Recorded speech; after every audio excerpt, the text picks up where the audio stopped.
good evening, everybody, from Pontiac, Illinois, and Pontiac Township High School, where tonight it's exciting Midwest professional basketball as the Pontiac 6 on this young campaign plays host to the Swarm of Champaign as they come in at 0-1. Along with Bob Miner, this is Tim Scott, and welcome to week number 2 of MPPA basketball, Bob. And again, for the 66ers, if one does not know the story, the new franchise, they had the home opener victorious by 10 a week ago, and that was over the Gateway Steam. And week number 2, they're at home in a series of home and home between tonight and Monday afternoon, Martin Luther King Day, taking on the Champaign Swarm.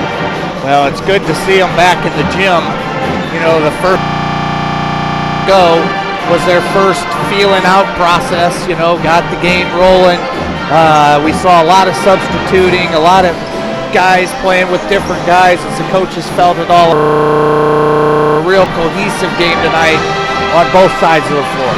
No doubt about it, and as far as the two teams are concerned, they have their respective stars, but I'm telling you, this is about developing and cohesiveness, and everybody gets some playing time.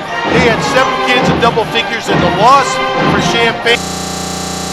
Had 5, led by, of course, James Anderson, and 34, beg your pardon, and Austin Hill off the bench had 29. Yeah, it was fun to watch those guys. Austin Hill gave him a great pickup, you know, when he came in. I see he's not going to start again tonight. He's the 6th man here for the 66ers, and he did it all. I mean, he scored, he rebounded, he had some assists. He was very solid for them, which they really controlled the game there for about the second half. For the Champaign Swarm, of course, they come in looking for their first win. We're talking about Michael Rogers. He led the way with 30 a week ago, and right behind him, Adrian Coleman with 26. So that was a powerful 1-2 punch. And they lost 131-124 to the Windy City Groove. Michael Rogers, with his 30 points, he was 10 out of 11 from the floor. I mean, he also hit a couple threes for a big guy, and he was their leading rebounder with 10 rebounds. Adrian Coleman was right behind him. He had 26 points, 7 rebounds, and he got to the line 12 times. You know, he's an aggressive player. Look to see more of that out of him tonight. Well, when you talk about these two teams, you got to talk about the respective head coaches. And first of all, for the Champaign Swarm, we are talking about the legendary head coach in John Spezia. And for coach in the 66ers, we are talking about Darrell Robinson. And for Coach Robinson, he played under Coach Spezia at Danville Junior College. Along many other paths they have crossed. And these two guys know basketball. They know how to teach it. And tonight it's going to be maybe the teacher and the pupil as far as the coaching is concerned.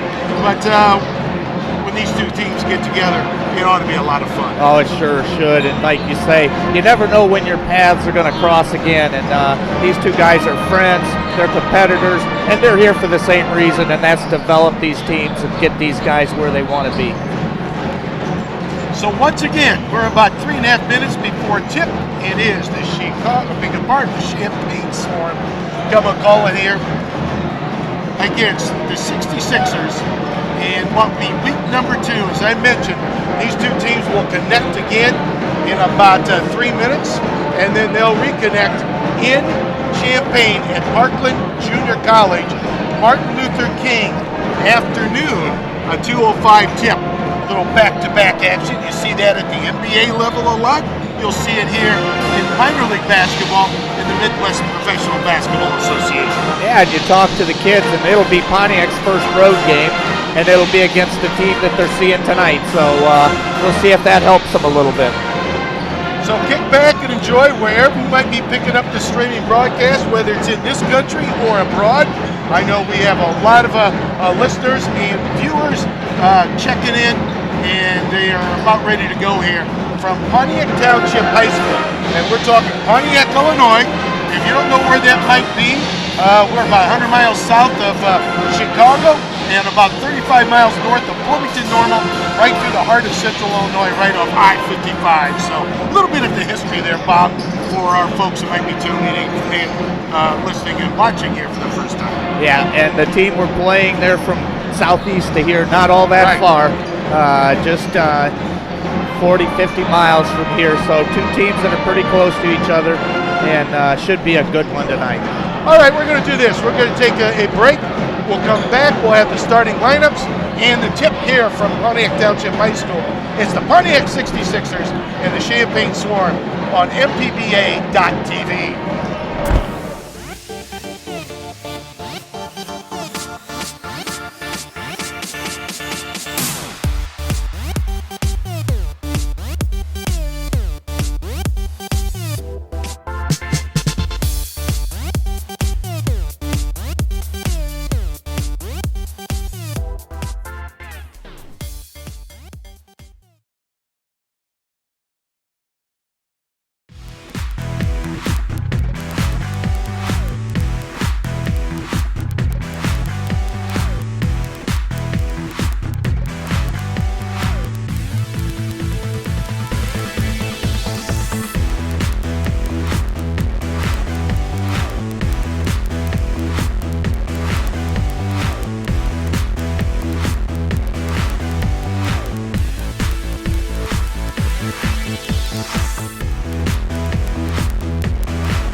There he goes again, mixing sauces. Hot barbecue to Parmesan garlic and back again. You're not on the same page of the playbook, are you? It's time to speak up. Next time Loverboy goes to mix, set him straight. We're gonna stop mixing sauces now, okay? Thank you. Grab a seat. The game is on. Buffalo Wild Wings. Wings, beer, sport.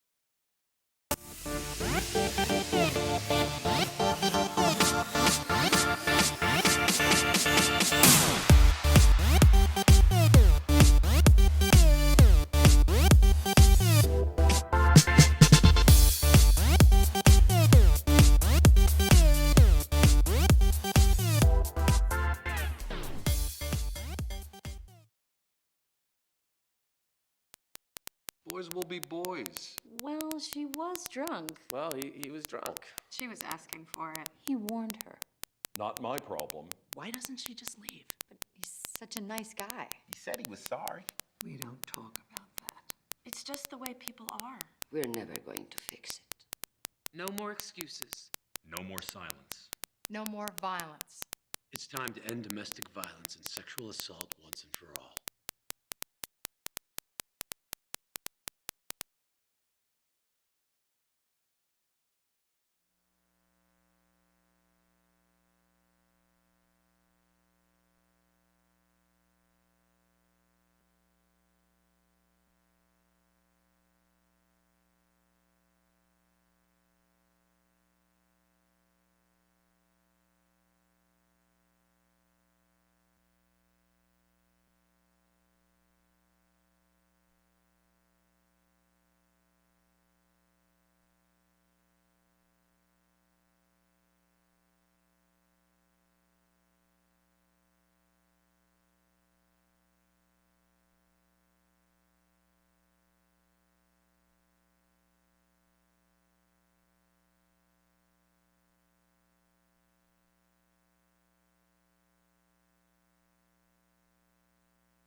5 oceans.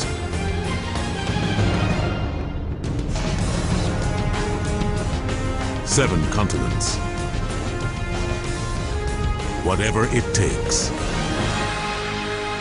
Wherever it takes us. America's Navy, a global force for good.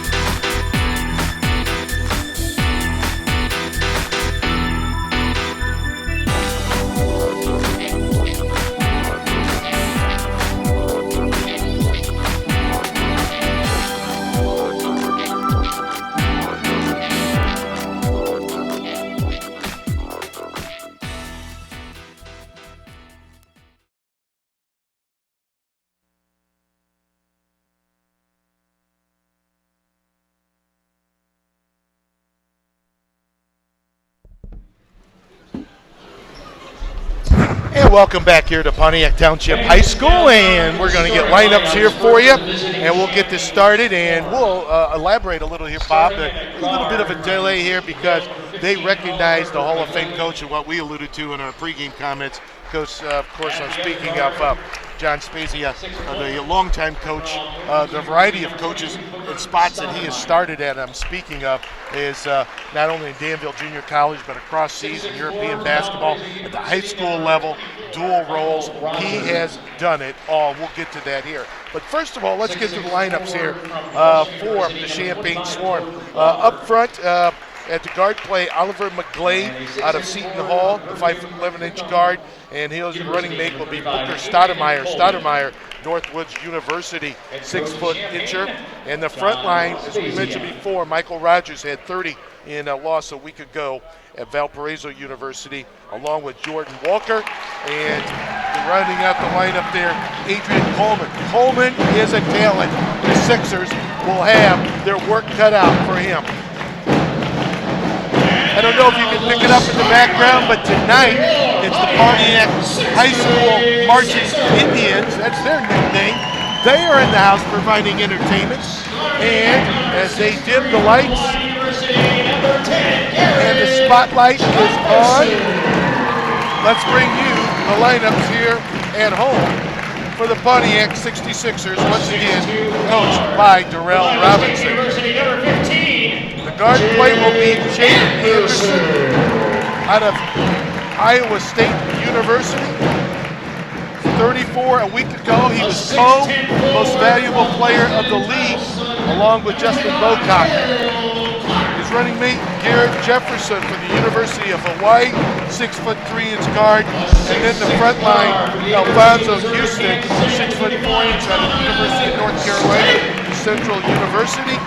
Thomas Staten out of the University of Missouri at Kansas City, a 6'6"er, and rounding out the Big Tenner, Joel Clark out of Brooklyn, New York.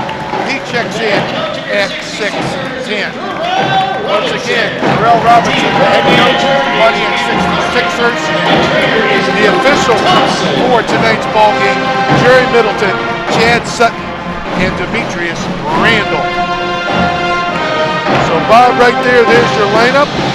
We saw a lot of up and down action. Obviously, we work with the NBA rules. There's a couple exceptions. We'll get to those here in a moment. But I don't think the shot clock ever became a week ago. I was 138, 128. I think it got down to 6 seconds about once or twice. That was it. You're exactly right. I took a look. Last week, the 66ers shot 72 shots. Got 72 shots off to 51 by the Swarm. And 25 assists by the Swarm. They find the open man nicely. They got a couple guys that like to shoot it. Neville and Walker. Look for them to put up some threes in this ball game. All right, we are set to go. And the tip, controlled there by the Swarm. That's McGlade. Ooh, almost walked. Picked up his pivot. No problems there.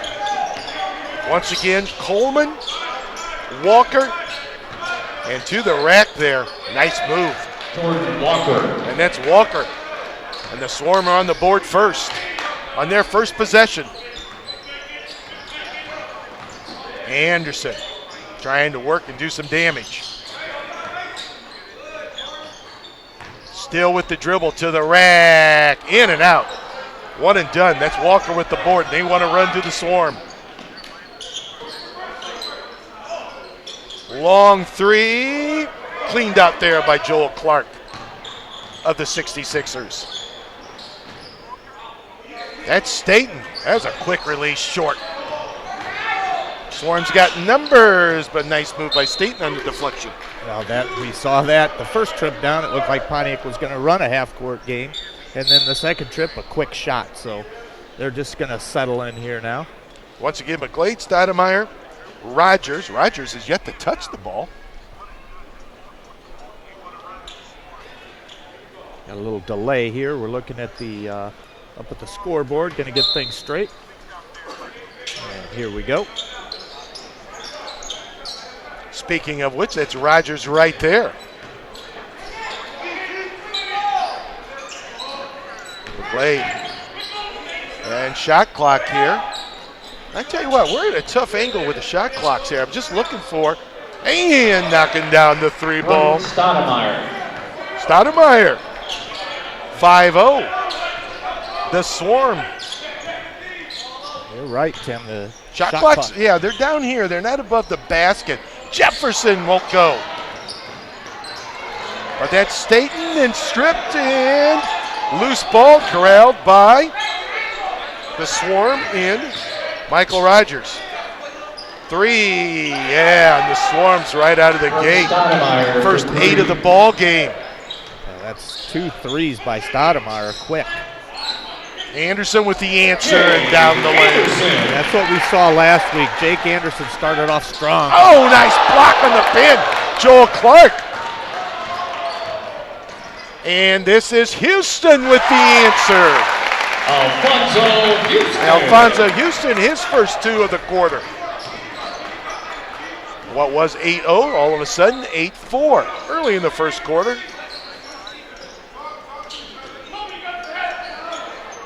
Oh, that will not go. That's McGlade launching one from way downtown.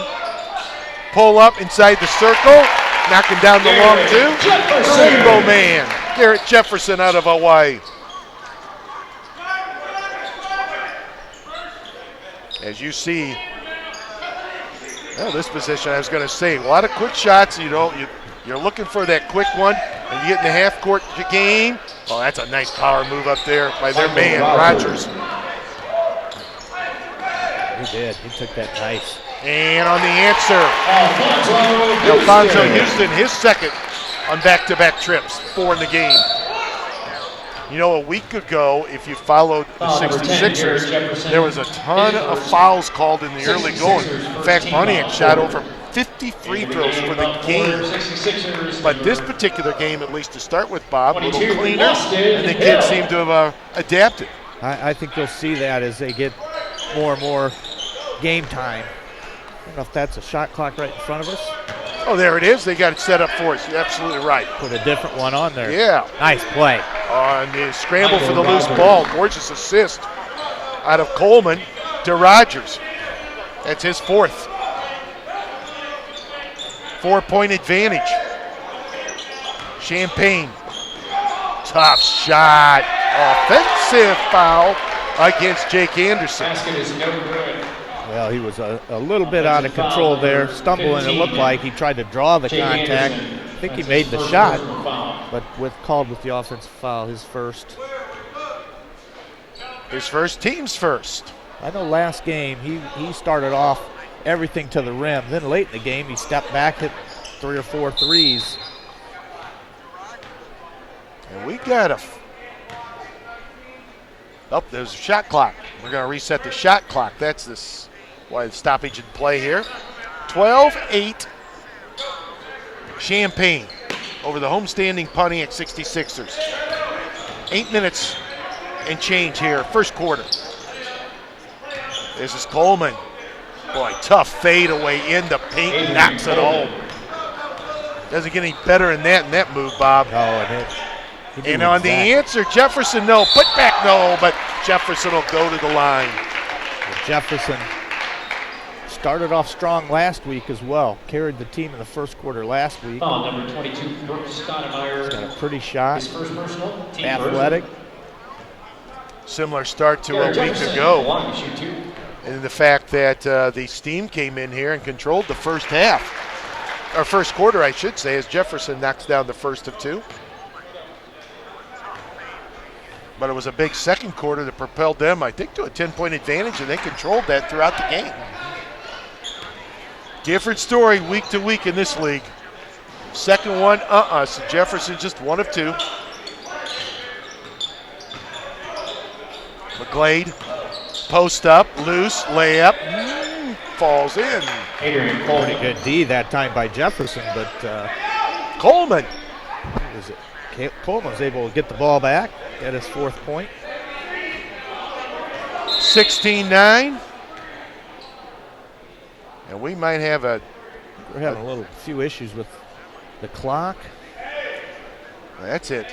I thought they might call a defensive three, but that wasn't the case. That was too soon into the shot clock scenario. Yeah, they reset that thing to 19. Just to let you know, these are new shot clocks here for the, they'd love to have the shot clock above the basket permanent. That's the goal. There's a steal on the play in the meantime. Champagne breakaway. Easy layup right there. And Adrian Coleman. Coleman was 6 to lead the way. He's been the recipient of a couple of nice passes there, which last week they had a lot of assists at the Swarm. That was that's going to be a turnover right there. Sixers number 24, Kenny King. Austin Hill, who had checked in. See, I think right now, there goes the shot clock. They had the shot clock at each end. Now I think that might be the only one tonight. It's tough for the teams. Well, right now it's the biggest advantage for the Swarm is 9. They have come here on the road and established themselves. Long three in the corner, not this time, but the little guy McGlade kick out. This is Rogers knocking down the three. And Coach Robinson. Timeout, Pontiac. Oh, that's beg your pardon. That's a Stoudemire, Booker Stoudemire. Yeah, well, he's got 3 threes early here in the first quarter. It's a 20. We'll keep it right here. 21-9. Very impressive start here, Bob, out of the Champaign Swarm. And Coach Robinson trying to regroup his kids. No, they're very deliberate. They've worked the perimeter, found the open man. A lot like last week where they find the open man. They don't take a whole lot of shots, but they take quality shots. And right now they're knocking everything down, especially Booker Stoudemire. You might be able to see and tell here from the way the gymnasium here at Pontiac Township High School, nice crowd on hand again. Every bit of a crowd of a week ago, and I think it was over 800. They were ecstatic. Were the powers to be the ownership here for the Pontiac 66ers. This is Houston with the basketball. Jefferson, tough pass inside. Shot clock down at 10. Hill for 3. Kenny King, beg your pardon. It's King out of Bloomington, Illinois, off the bench. And one and done there. Coleman loses his footing. Loose ball. And King comes up with it. Bounce pass in traffic. Hill needs some help and finds it. Houston. Alfonso Houston. No. Tip won't go. Another tip won't go. There's a lid on the basket for the 66ers here in the quarter. So that was Marcus Hammonds on the backside. Just couldn't corral the ball, tried to tip it 2 times, and just couldn't get it to fall. Coach Robinson's going to his bench early and often tonight. Jeremy Marseille, next dead ball, will have an opportunity to step on the floor for the first time. This is Walker with it into the hands of McGlade. This league is full of talent. Ooh, tough shot. The paint will not go. Jefferson comes out of it with it to the rack. And that time, that's going to be a blocking foul. So, Garrett Jefferson to the free throw line. 1 of 2 so far there tonight.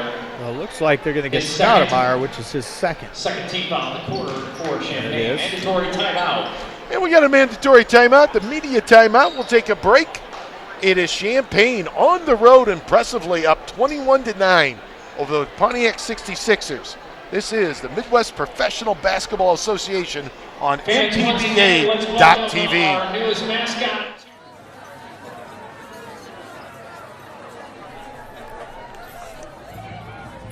There he goes again, mixing sauces. Hot barbecue to Parmesan garlic and back again. You're not on the same page of the playbook, are you? It's time to speak up. Next time Loverboy goes to mix, set him straight. We're gonna stop mixing sauces now, okay? Thank you. Grab a seat. The game is on. Buffalo Wild Wings. Wings, beer, sport.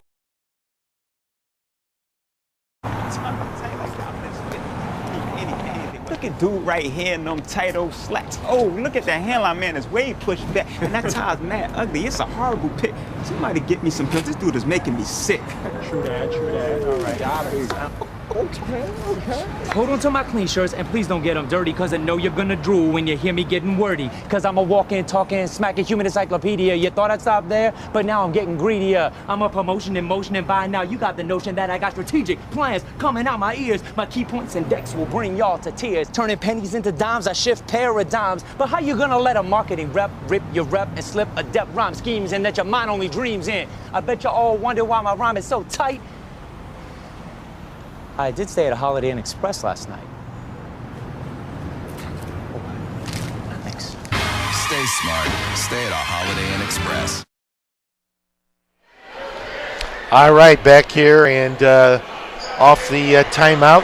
Jefferson of Pontiac to the line for two. Knocks down the first. One more opportunity here. Get the second. Bob, I would think if Pontiac's going to, and inevitably teams in this league, everyone makes runs, but might start with a little more of a trapping type defense. We saw that in that second quarter last week. Let's see how they match up here out this timeout. Well, providing some of the excitement is Kenny King there, but he's going to get called for the personal. Exactly right. They scored in bunches last week, and they stepped that defense up and that trapping defense. And we've seen it before. We've seen a 10-point run on one way and a 10 going the other. So I'm going to correct myself. That's Austin Hill who picked up that personal. His first team second. One of the real changes here in the NBA, you shoot after the fifth foul in each quarter. In this league, it is after the sixth. So just keep that in mind. Might come into play. Champaign on the attack, and I'm telling you, attacking the rim. Right there is Michael Rogers. Michael Rogers strong with the left hand. There's three kids with six already. That shot will not go. But Jeremy Marseille on the rebound knocks down a 15-footer. And 10-point lead for the Swarm. This is Walker. McGlade.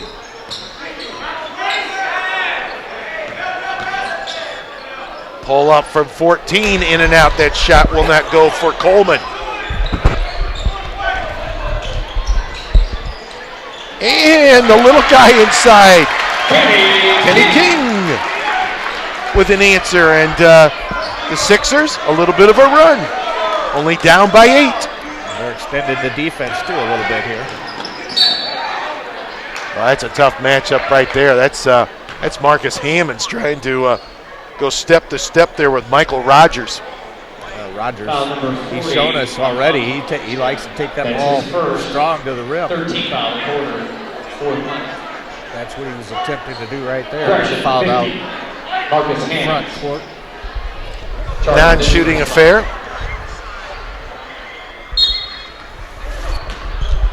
And inbounds there. Little give and go. There's some defensive work out of Hammonds.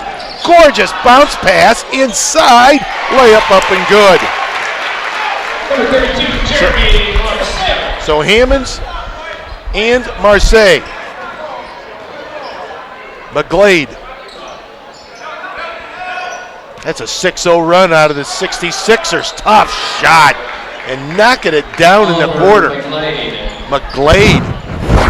Hand in your face. King with the answer, no. But he will go to the free throw line. So Kenny King off the bench. He's 6 foot, 175 pounder from Dakota State University. And his hometown's just down I-55 here. If you're familiar with Central Illinois, that's Bloomington, Illinois I'm referring to. And the little guy to the line providing a spark, but can't knock down the first of two. He'll get one more. Well, he has provided a spark. We got Demetrius Riggs in the lineup here for the first time for the 66ers. Second one is good.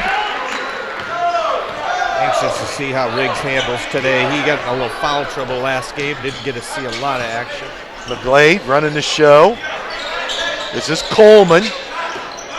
Oh, tough pull-up. Folks, that's big league right there. That's Jordan Walker.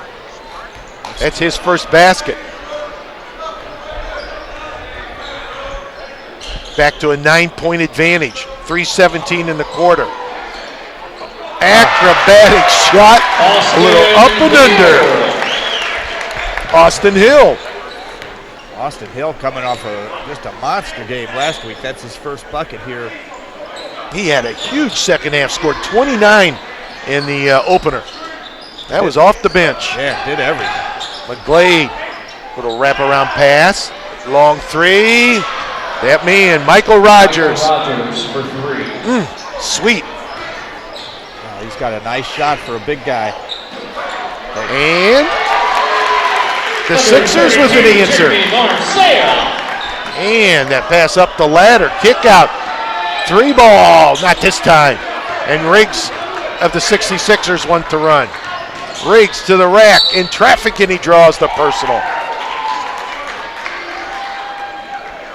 Foul number 15, Oliver McGlade, his first 14th foul in the quarter, charged. Get a timeout.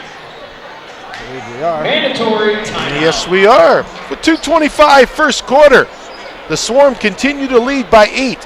Champaign 30, Pontiac 22. This is the Midwest Professional Basketball Association on MPBA.TV.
And welcome back here to Pontiac Township High School. Back to the line is Demetrius Riggs. Off the bench here. Pontiac down by 8. Champaign enjoying an 8-point advantage. Riggs knocks down the first of 2. Really impressed with the discipline and energy that Champaign on the road coming in here. Riggs knocks down both of them and pulls within 6 as Pontiac. Very impressed with the Swarm here, Bob, first quarter. Well, they've taken care of the ball well. They've moved the ball well. Get no hurry. Trying to post up inside. That man Rogers, not this time. One and done. Riggs and company want to run and with it. Inside loose. On the slam. Well, that was a time when the Swarm just kind of overcommitted there on defense and left Hammonds all alone under the basket. Wild shot inside will not go, but Rogers with the putback. You got to clean it up, or Michael Rogers will make you pay, and he does right there. He's got 11 in the quarter. And with the answer, Jeremy Marseille. And I've got him with the 8. Yeah, that's he's productive. He was quiet that first game. I think that's a step too. Got a lineup change we need to mention.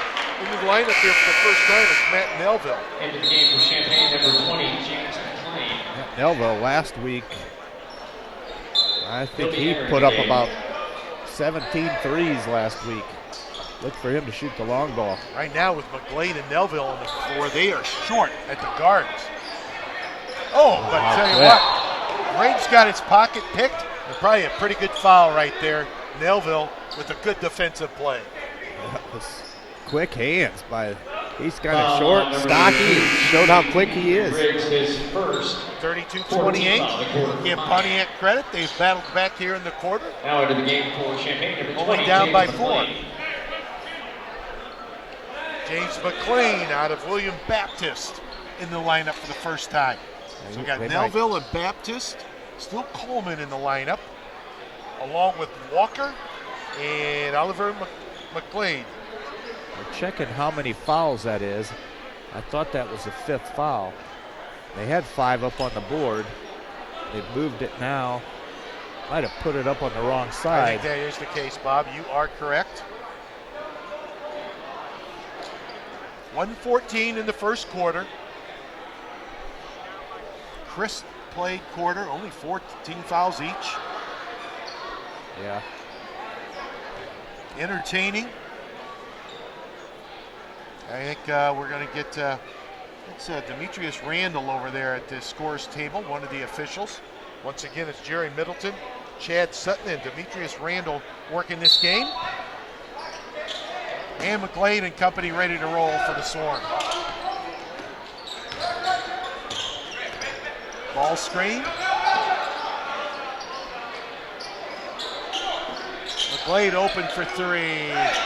Pays the price. Knocking down at Oliver McGlade. Oliver McGlade for 3. Oh, they 66ers kind of left him wide open. He didn't have anyone near him on that shot. And Marseille tries to answer with a post move, can't get it. McLean with the board. And on the attack, Coleman spin pass back out. Boy, they moved that ball well, and Neville knocks down. Neville, beg your pardon. Neville. That's what he does well. His first shot, nothing but the bottom of the net. Back-to-back threes and back to a 10-point advantage. And on the answer, Anderson back in the lineup. Gorgeous assist, and that's Marcus Hammonds. Marcus got 2 easy buckets in this one. Neville again hitting answers and nails it. Bob, you called it. That's what he does. That's what he does. Shoots the 3. And he struggled a little bit last week. I think he only made 4 or 5, but he took about 17. With 2, with 1, and that's the way the quarter will end. After 1 Anderson from just inside the arc, and he pulls Pontiac within 9. But at the end of 1, the Champaign Swarm effectively on the road leads by 9. Champaign 41, Pontiac 32. This is the MPBA on MPBA.tv.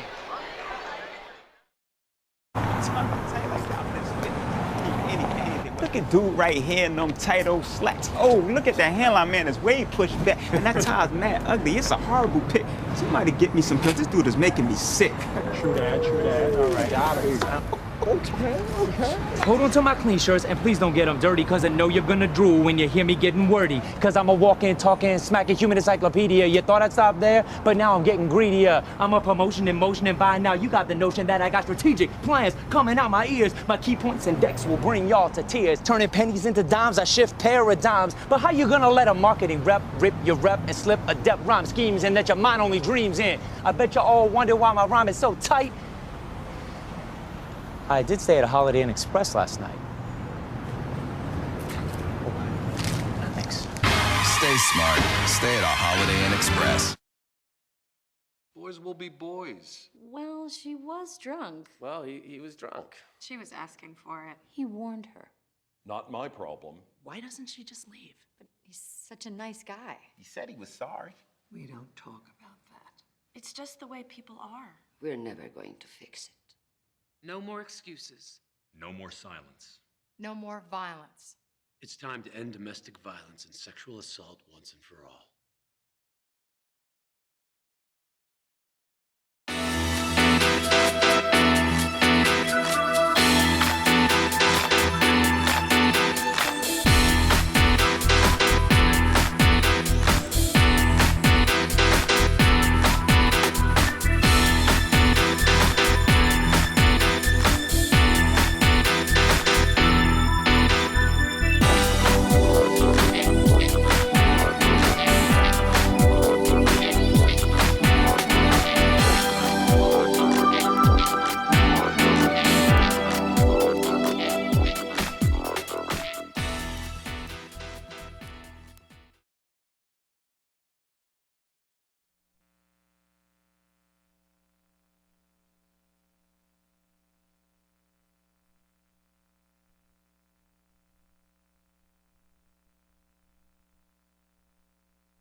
Start of second quarter action here. The Swarm of Champaign, 41. The Pontiac 66ers, 32. Pretty healthy quarter there, 41 points. Better believe it. And that was with the aid of 7 3-pointers. Not a single one for Pontiac so far. That's certainly the difference. And Neville off the bench. And speaking of 3-pointers, Austin Hill. That's a quick trigger, a smooth shot. We saw a lot of that, especially in that third quarter a week ago. This is Rogers back on the floor. Oh man, spin move, but lost control. All right, Pontiac fans, get behind your 66ers, make some noise! That's one of the few turnovers in this ball game on either team. We'll get some numbers for you here in a little bit on that first quarter stuff. But clean play out of both teams. Yeah, it's been a very, very clean first quarter. And I think you'll continue to see that. You know, last week being the first week, you're going to expect some of that, but man, they've really cleaned that up. This is Jefferson with it. We'll get these lineups set for you on the break.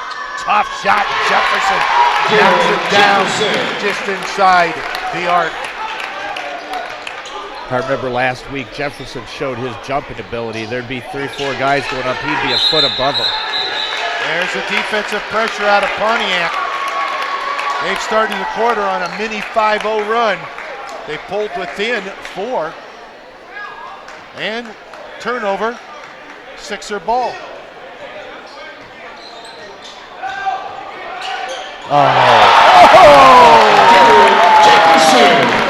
There's that leaping ability, Bob. You just spoke about Jefferson with the slam. The kid can jump. He was also involved in that defensive stop right over there. So 4 points and a defensive stop. He's just put him on his back right now. And 3 ball, not this time out of the corner. That was Stoudemire. Anderson stripped from behind. Sloppy play? No, they said it's clean steal. Kick out 3, Hill for the lead. Yes! Austin Hill. And for the first time, the 66ers at home, up by 1, 42-41. Now we talked about it. They can score in bunches. Yeah, back to their man, Rogers, posting inside. Fall away, Andy Anson. Michael Rogers. Wow, can't defend that any better than what he just did. That's just a quality offensive move.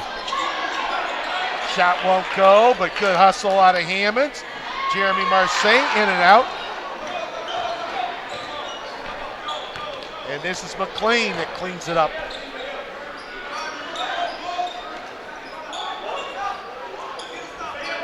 Coleman. McLean. Blocked from behind. Clean block. Here comes Anderson. They got numbers. Anderson, and before he can get the shot off, fouled at the free throw line. That'll be a non-shooting. That's actually a very solid foul there out of the Swarm. Yeah, now they clean those fouls off the board every quarter. Is that right? Yes. So that's the first foul. First. Yep. Once again, number 35, the only changes from pure NBA rules, again, is a couple less media timeouts, and the foul shooting for the penalty takes effect after the 6th of each quarter versus the 5th. Other than that, if you follow the NBA, those rules apply here to the MPBA. The 66ers bring big Joel Clark back in. Lobbed inside. Clark with a touch off glass. Got great position. He kissed it home. He started off a little soft last week and then finished the game real solid and strong. He's starting off good this week. Clark with the deflection and the block. Anderson with the push. Staten, yes, for 3. Thomas Staten. It started with the long arms of Joel Clark. It's a pretty block at this end. McGlade and McLean. That ball was partially deflected. Long rebound though. McLean for downtown. It won't go. Clark up above the rim and cleans it up for the 66ers. Jefferson bumped. Knocks it home for 8. Jefferson. That's body strength right there, Bob. Yeah, he was bumped all right. He was shouldered hard. Just regained his balance and put up a tough shot. Ball screen. 3. And all of a sudden, they're a little cold from the perimeter. They're Speaking of the Swarm. A little short. Just like that, the 66ers, that Staten just took his eyes off that pass. I think he was ready to shoot. 48-43. The 66ers enjoying their biggest advantage of 5 as we hit the 8-minute mark here in the second quarter. In fact, first 4 minutes of this quarter, the Swarm have only scored 2 points.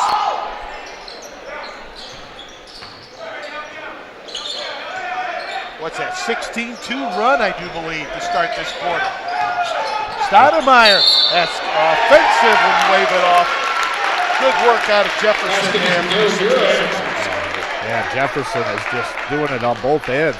Offensive foul, number 25, George Walker. That is his second personal foul. That's Walker's second.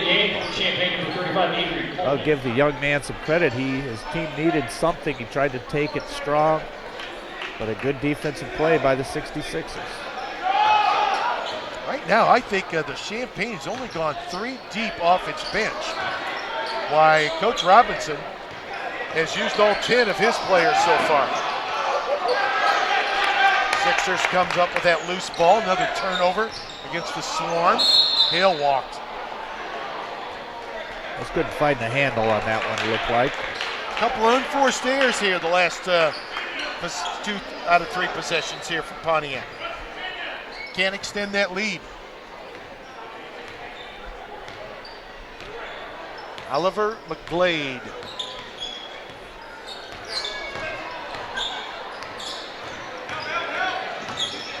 Flashes across the screen.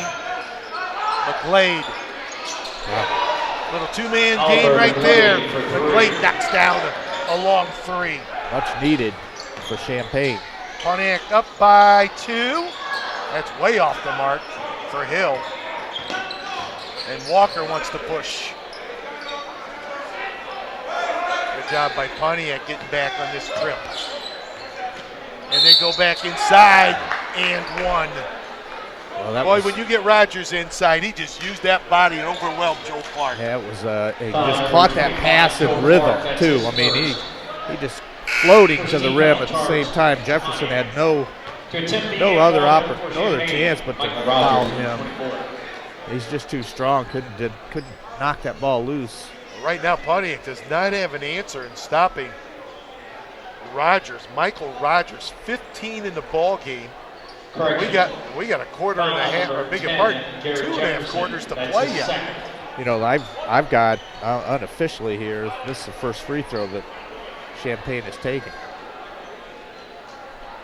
Their game has been from Rogers inside or knocking down threes, and Roger connects on the conventional three, and they take a 1-point lead. We've seen this before. I think you see it every night in this league. Houston stripped. Numbers. Coleman. Yeah, and one. That's a pretty little give and go, and that's Jordan Walker. He'll go to the free throw line for a 3-point opportunity. Well, State just kind of came across there. I think he got him across the head there with his elbow trying to block that. Should have just let him go. I'm telling you, in a wink of an eye, these teams can just whip up a 6-7-0 run. Free throw is good. 52-48. They were down by 5, now they're up by 4. That's a 9-0 run out of the Swarm. Anderson with the answer, no. Hung on the iron, would not go. And here comes Rogers. Blocked from behind, State into the hands of Coleman, reverse, counted and a foul. Right now, the Swarm's just killing the Sixers on the second chance opportunities. Yes, they are. And even when the 66ers have a defensive stop, they aren't corralling the ball. 13 foul charge Pontiac. And the Swarm is getting another opportunity. Now they're going to bring 4 guys in right now. 54-48. Austin Hill. This is Adrian Coleman, right? He's been a little quiet since early in the first. Coleman with a chance for a 3-point opportunity. Well, I tell you, run after run. This has now become a 12-0 run out of the Swarm as Coleman knocks down the free throw. And Wink and up by 7. Riggs back in the lineup for Pontiac. This is King's long 3, one and done. Walker. Rogers for 3, not this time, but again the long rebound into the hands of Coleman. That's 3 or 4 times. Rogers knows what to do inside, and he is schooling the 66ers. That is 18 in the ball game, beg your pardon. 18 first half points. And his percentage is very high as well. Marseille in traffic. Hammond's shot won't go. And Champagne up by 9, trying to stretch it. And shot a little bit too hard off the glass. Can't convert in that possession. Dumped inside. Jeremy Marseille got it. It's been a while. Jeremy Marseille. Hung on the iron, fell through, 4:50 to go. Second quarter, 7-point lead for Champagne.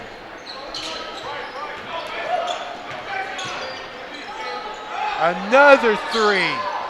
Not this time. Jefferson cleans it up. I believe that was taken by McGlade. Beg your pardon, that was Stoudemire back in the game. Wide open 3, Riggs. Yeah. We got Jefferson's hurt down there. Riggs for 3. I think Jefferson might have a... I don't know if he's bleeding. And I think he's lost the contact, and they couldn't stoppage of play. Well, he's going to play through it maybe. Maybe he got poked in the eye. In any event, that's the easiest layup Coleman will ever have in this league. Everybody just kind of stopped. Yeah, play continued. 6-point lead, 59-53. And Kings won't go. Fight for it inside, last touched by Riggs of Bloomington. King's upset with himself. He's had 2 wide open, uncontested looks. Just ripping both of them. Jefferson's going to head to the locker room.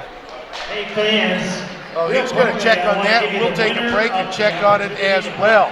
We got a full timeout, 59-53, Champagne over Pontiac in NPBA basketball on mpba.tv. Boys will be boys. Well, she was drunk. Well, he was drunk. She was asking for it. He warned her.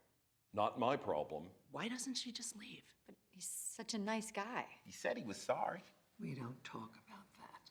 It's just the way people are. We're never going to fix it. No more excuses.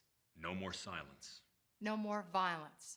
It's time to end domestic violence and sexual assault once and for all.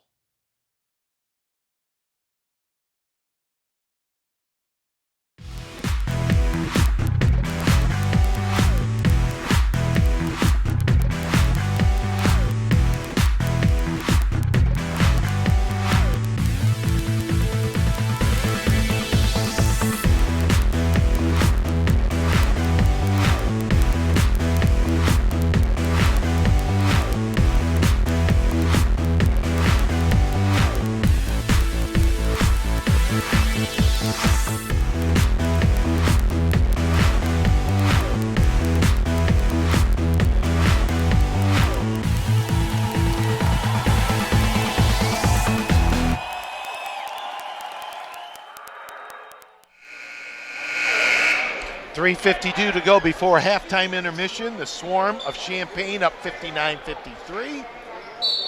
To show you how red hot they were in that first quarter, 10 of 14 from 2, 7 of 11 from 3, and that's why they just jumped out to that huge lead. And give Pontiac credit, but again, the Swarm answered this run and they enjoy a 6-point lead. See how this last 3 minutes plus goes. Coleman. Shot won't go. Boy, that was a pretty move, just couldn't capitalize. Pontiac on the board. Riggs for another look at 3, short this time. And tapped into the hands, stolen on the play by Riggs. Bounce pass inside, and Marseille to the free throw line. Into the Swarm lineup. That's Silas Mills, his first action. Yep, he quickly picked up a foul, good foul. He's a solid body down there. It's Silas Mills. Jeremy Marseille at the line to shoot 2. Marseille's first trip to the line. And Jeremy can't get that free throw. He's got 10 in the first half here. That might lead the way for the I think 66ers. Yeah. Second one is good, and Pontiac pulls within 5. Got Jefferson maybe with 11, those two guys. And the little guy on the floor, McGlade answers. Well, that's a breakdown defensively for the 66ers. No one picked him up. He did what he had to do, too. He laid it high off the glass. Only way to keep that from being blocked. And banking it home. The bank is open. Yeah, my favorite kind of shot, Tim. I know it, Bob. They bank shot. Well, Anderson, he needed that. He's been a little quiet. However it goes down. I was going to mention, he has been very quiet. 34 week 1. The Swarm with an answer. Way short is that shot attempt. That's out of Hart that's in the lineup. Coach Spezia going to his bench here in the last 2.5 minutes. Kick out, Riggs, good look at a 3, and he's on fire. 2 of 3 from downtown. Pulls within 1. Mills answers, too hard off the glass. 5 threes in the second quarter by Pontiac. They didn't have any in the first quarter.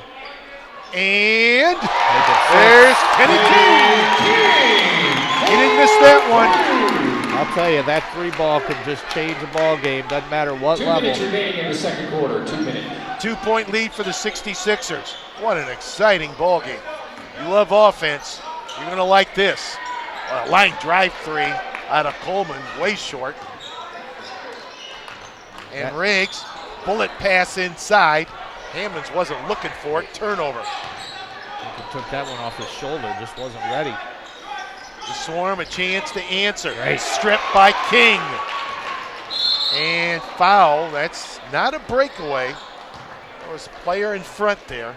That is a possibility here in minor league basketball, the breakaway foul, but in essence, that was a solid foul there. Non-shooting affair. We're not in the penalty at all. 90 seconds to go before halftime. Timeout, Champaign. And Coach Spezia is going to burn a timeout. We will as well. Pontiac back up on top in the seesaw affair, 63-61. You're watching MPBA basketball on MPBA.tv.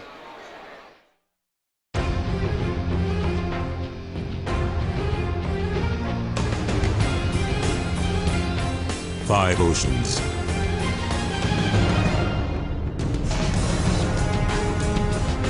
7 continents. Whatever it takes. Wherever it takes us. America's Navy, a global force for good.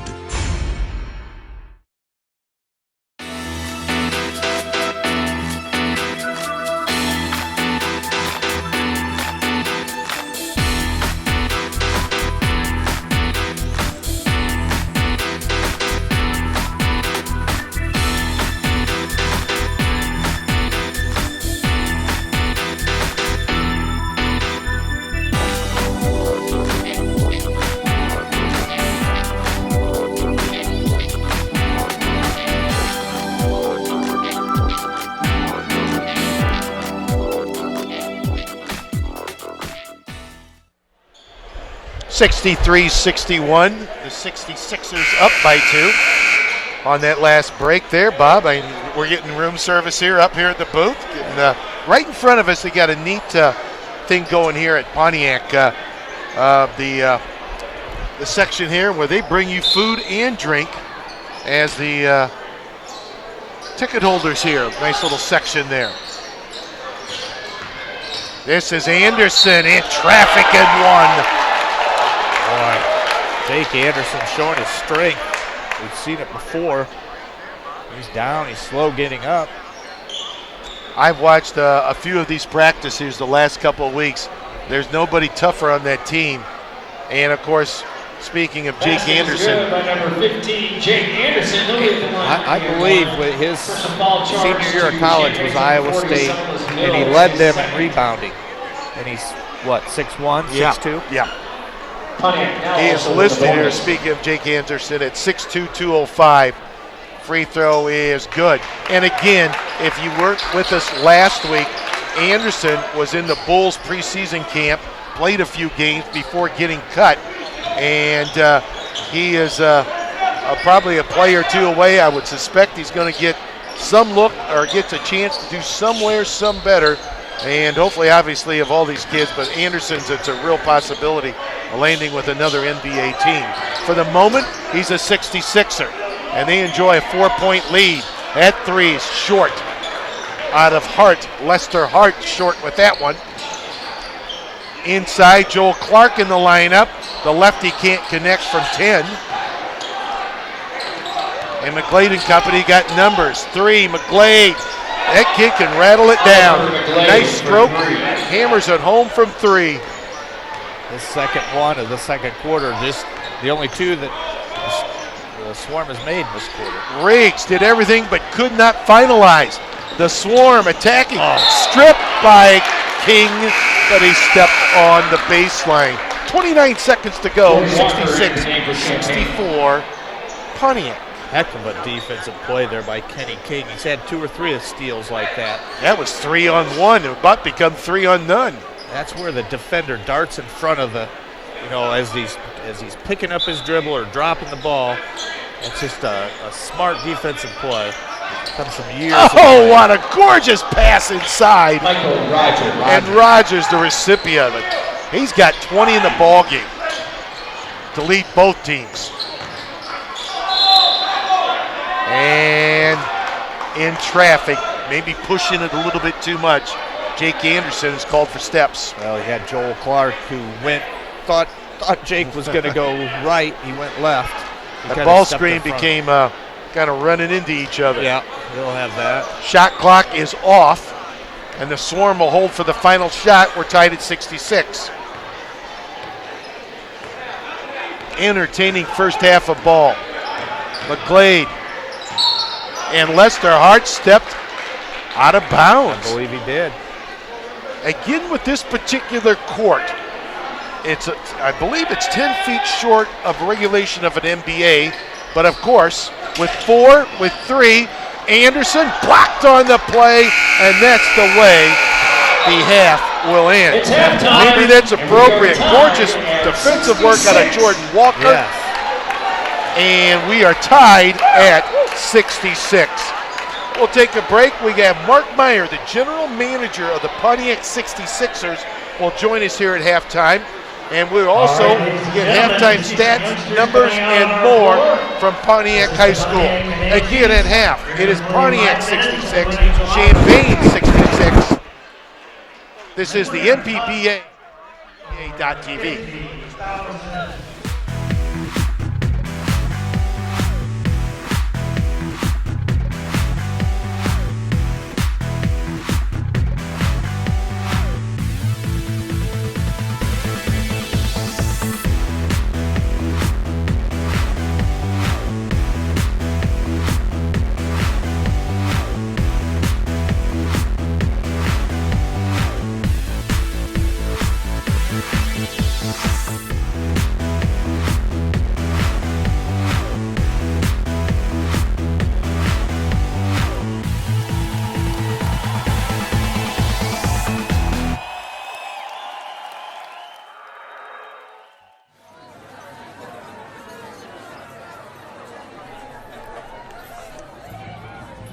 There he goes again, mixing sauces. Hot barbecue to Parmesan garlic and back again. You're not on the same page of the playbook, are you? It's time to speak up. Next time Loverboy goes to mix, set him straight.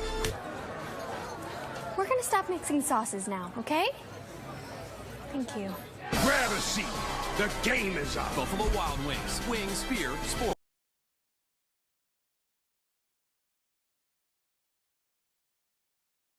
Boys will be boys. Well, she was drunk. Well, he was drunk. She was asking for it. He warned her. Not my problem. Why doesn't she just leave? But he's such a nice guy. He said he was sorry. We don't talk about that. It's just the way people are. We're never going to fix it. No more excuses. No more silence. No more violence. It's time to end domestic violence and sexual assault once and for all.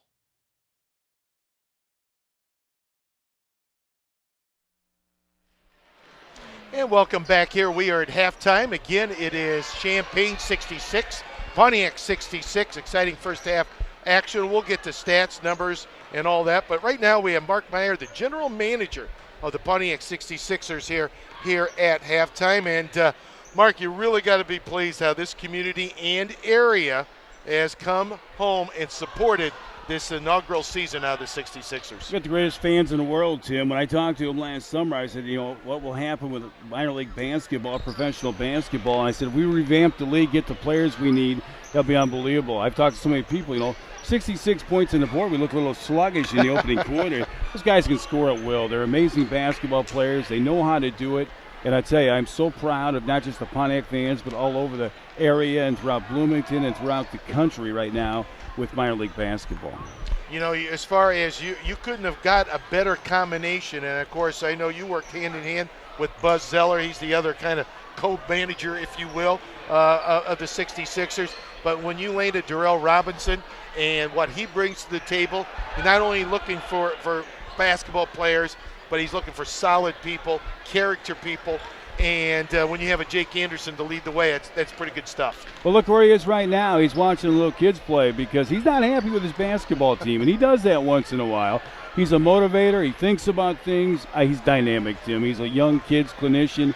There's no question about it. The NBA and the D's right around the corner for this young guy. And he's king with getting players all overseas. He does so many things for so many people.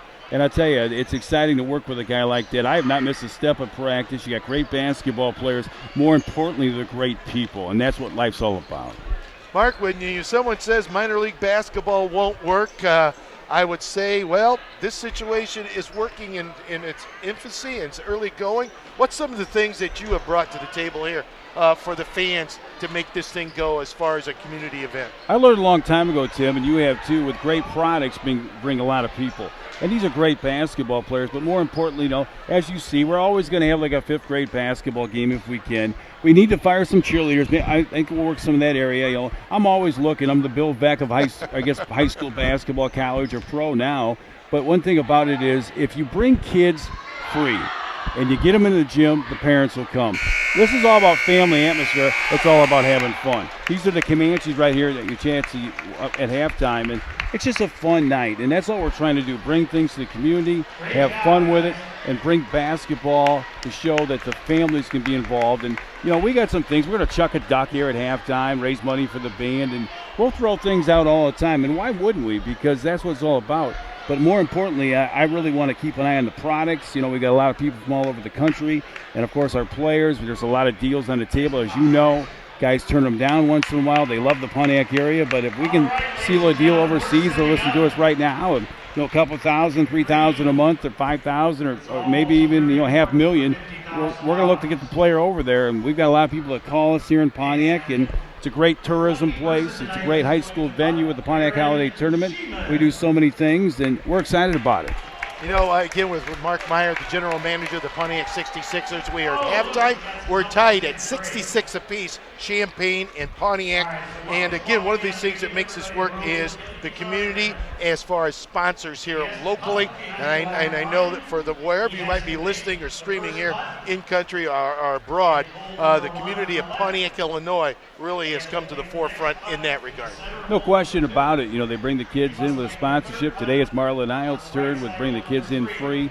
And, you know, look at all these kids in the park. You know, and this is good stuff because they do a coaching clinic before every home game. Coach Rob runs that. We had over 40 kids. Champaign helped out with that. We've got so many fine sponsors, you know, Baby Poles. There's a lot of guys here. The referees ate there before the ball game. We thank Jimmy, of course, on the local scene with that. Bob Miner and the Bank of Pontiac behind you. We talked about Marlon Isles. But we got sponsors all over the country bringing great players. And more importantly, like I say again, they're great people. You know, we throw them in a house and there's no complaints. They're always on time. They're ready to go at any time. And they do a lot of things in the community. We're excited about it. Yeah, and you mentioned one other thing here before we let you go. Back to, I asked Coach Robinson, well, is your roster intact? And kind of laughed here in his local radio spot that he has here every Saturday morning locally here to promote the weekend games. And he said, yes, week number 2 at the moment is intact, but it's development, it fluctuates, and talent comes and go. I think Brandon Hogg from this league got a contract to play overseas. I think that's the mid-20s as far as kids leaving this league to go somewhere else a step up. I know you're exactly right, and the thing about it is this league's all about, as we watched over in countries, like we got a lot of agents on the feed right now. We thank them for watching, and one thing about it is our jobs get players overseas, the D-League, or a possible dream of the NBA. You know, you're watching Jake Anderson in your backyard. Right, we had mentioned was that on in a the broadcast. preseason in the NBA, and if a Bulls guard gets hurt in there, you never know if you'll see him back in Chicago. So these are about the fans. We give them T-shirts to the kids before the ball game. We want to thank the fans, but I can tell right now, I've been around Coach Robinson a long time, and that's just, he's a quiet guy. He's a quiet, smart guy, and when he's not looking at his team, he's not happy. He's trying to talk to anybody else, and his wife's here, of course, Tammy and Isaiah, the young man, like 12 months old. So we're excited about all that. Well, Mark, we appreciate you taking time out of your busy schedule here this evening. Well, am I busy, Tim? I didn't know. At least week 2 we didn't hear Mark. It's been really smooth. Can I promote, though, the high school marketing class? The high school marketing class has done an outstanding job working with us. You know, they're going to have resumes big time. Can't wait for all that chance to get them to universities and be in charge of the programs around the country. And guys, they've done a wonderful job with Coach Corey Christensen, Pontiac High School with John Kilgore, Eric Baum, Gary Bruner, Athletic Director, Brian Blair, and Dave Young. So we thank everybody involved, thank all our fans, and we're excited about it. All right, we'll let you go. Again, we're at halftime. This has been Mark Meyer, the general manager of the Pontiac 66ers. And now we're chucking ducks. And we're chucking ducks here. Bill Beck would love this, wouldn't he? Another promotion Mark has rolling here at halftime. We're tied at 66. We'll come back. Bob Miner will rejoin us, and we'll get the halftime numbers for you and the start of the second half. This has been Midwest Professional Basketball Association on MPBA.TV. Here we go.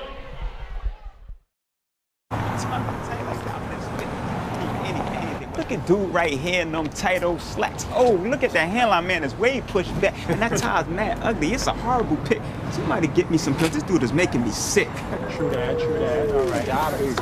Okay. Hold on to my clean shirts and please don't get them dirty, cause I know you're gonna drool when you hear me getting wordy. Cause I'm a walking, talking, smacking human encyclopedia. You thought I'd stop there, but now I'm getting greedier. I'm a promotion in motion, and by now you got the notion that I got strategic plans coming out my ears. My key points and decks will bring y'all to tears. Turning pennies into dimes, I shift paradigms. But how you gonna let a marketing rep rip your rep and slip adept rhyme schemes in that your mind only dreams in? I bet you all wonder why my rhyme is so tight. I did stay at a Holiday Inn Express last night. Thanks. Stay smart. Stay at a Holiday Inn Express.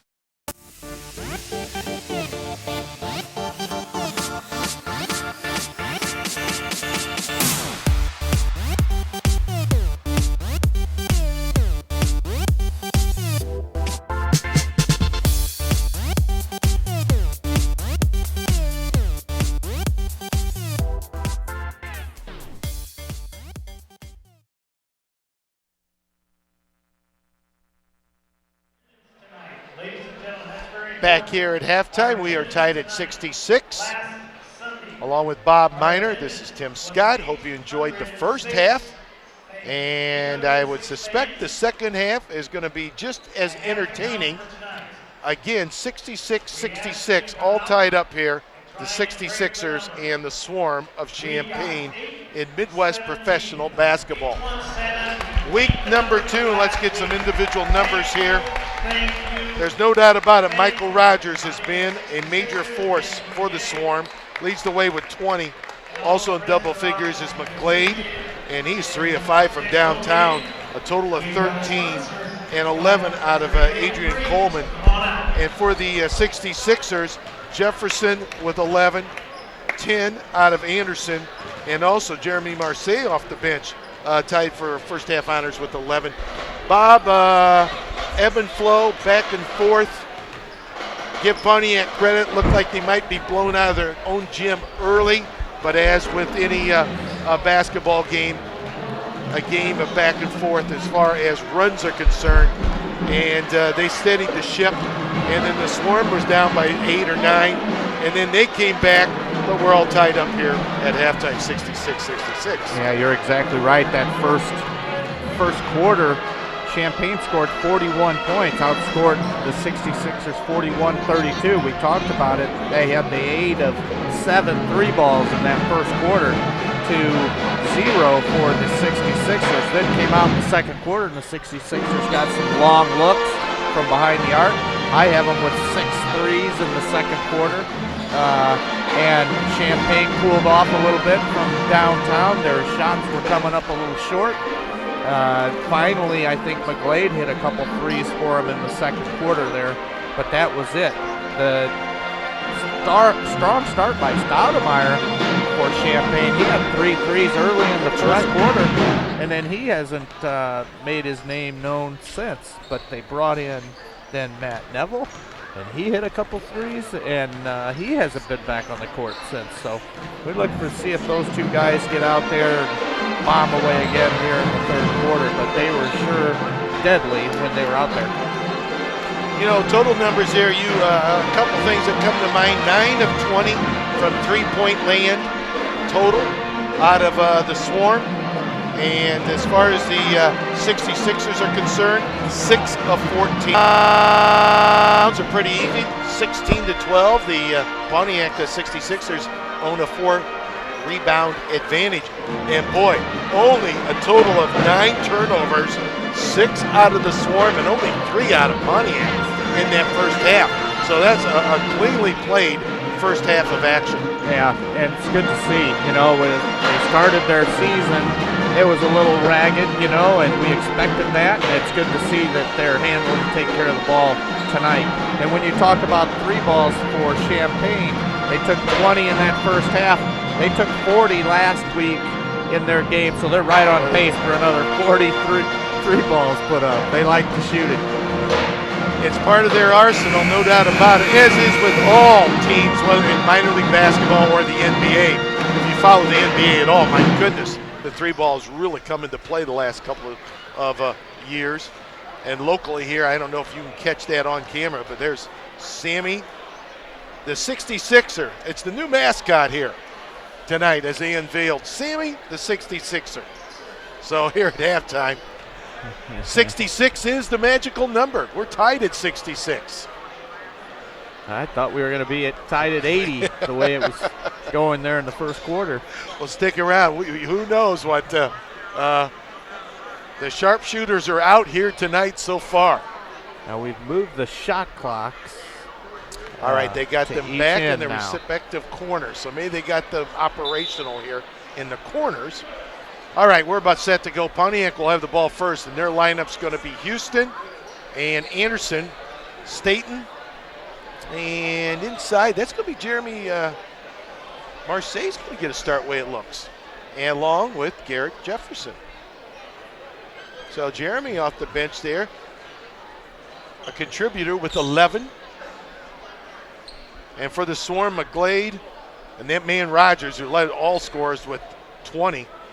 Coleman, Walker, and I think Stoudemire. I think that was the starting five. And we'll start the second half as well for Coach John Spezia. Good to see Jefferson back out there. He left there at the end of the half.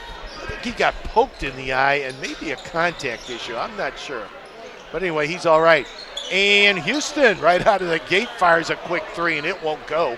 Alfonso's been quiet tonight. And the Swarm, their first chance. Just the start of the third quarter. Trying to post up Walker, and ball's loose inside, but still retain possession. Shot clock's at 2, and they beat the shot clock, and Rogers gets loose inside. Well, Rogers got that rebound, kicked it out to the top of the key, went baseline, then went back. Very, very active, and he was rewarded. Ball screen, Thomas Staten, no. 0 of 2, but there's Marseille, and he puts it off the glass. Let's see if he has another quick start here in the third. He had a great start to the game. See if he starts the second half the same way. We're tied at 68. Well, I'm telling you, that's just one great power move. That's Stoudemire. And he just beat the defender with a burst. His first team foul charged to Pontiac. And he gets an and one. And line and one for Stoudemire. Well, we talked about what a quick start to the game he had. And here he comes in the third quarter. And same way. Knocks down the free throw, and they're up by 3, are the Swarm. Splitting 2 defenders, picking the pocket though.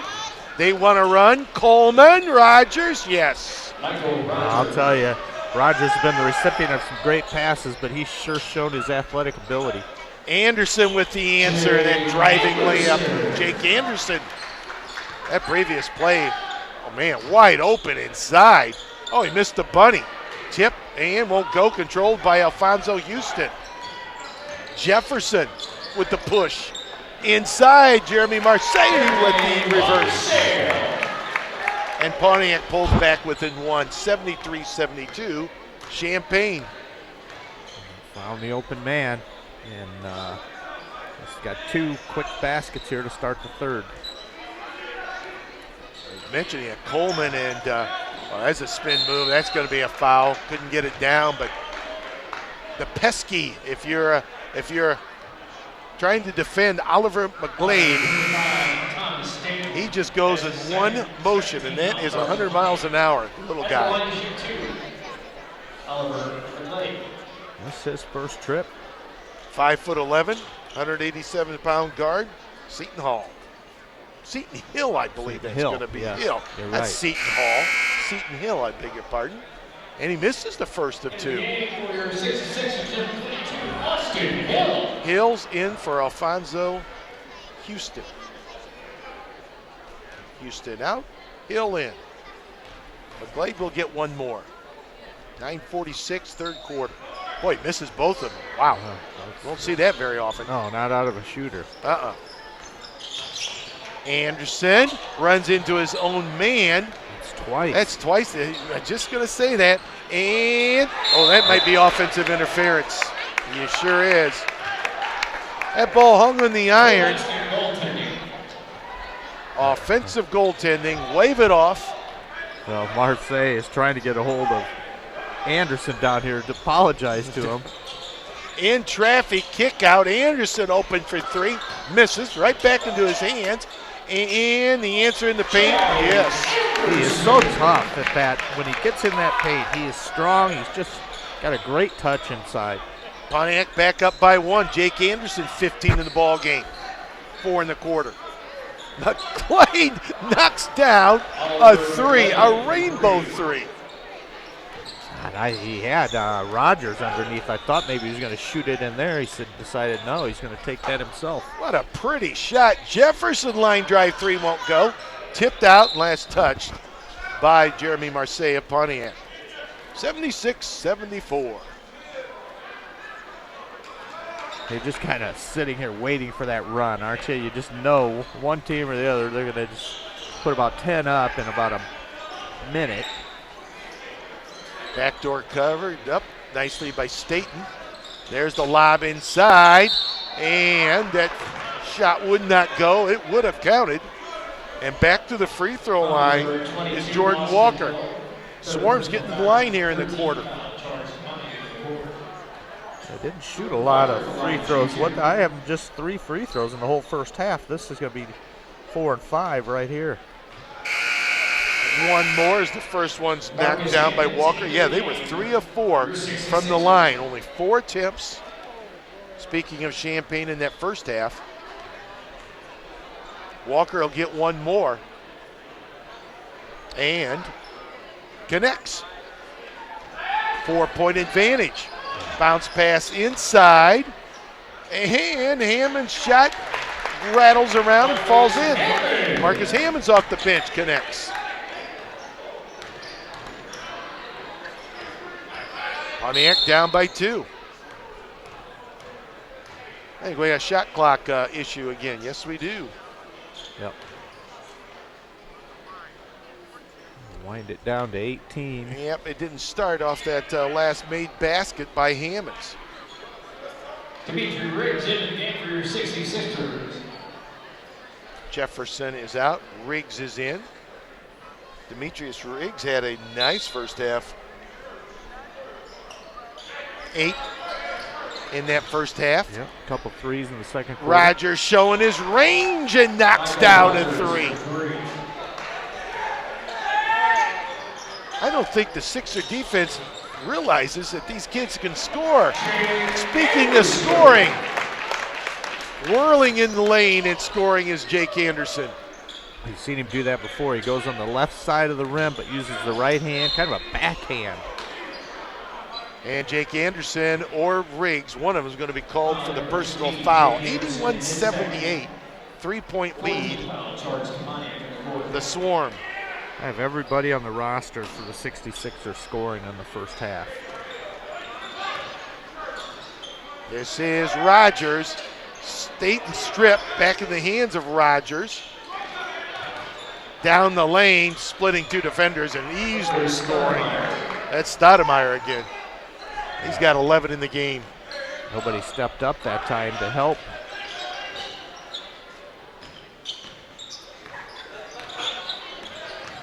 Hill down the lane, finger roll, finds the mark.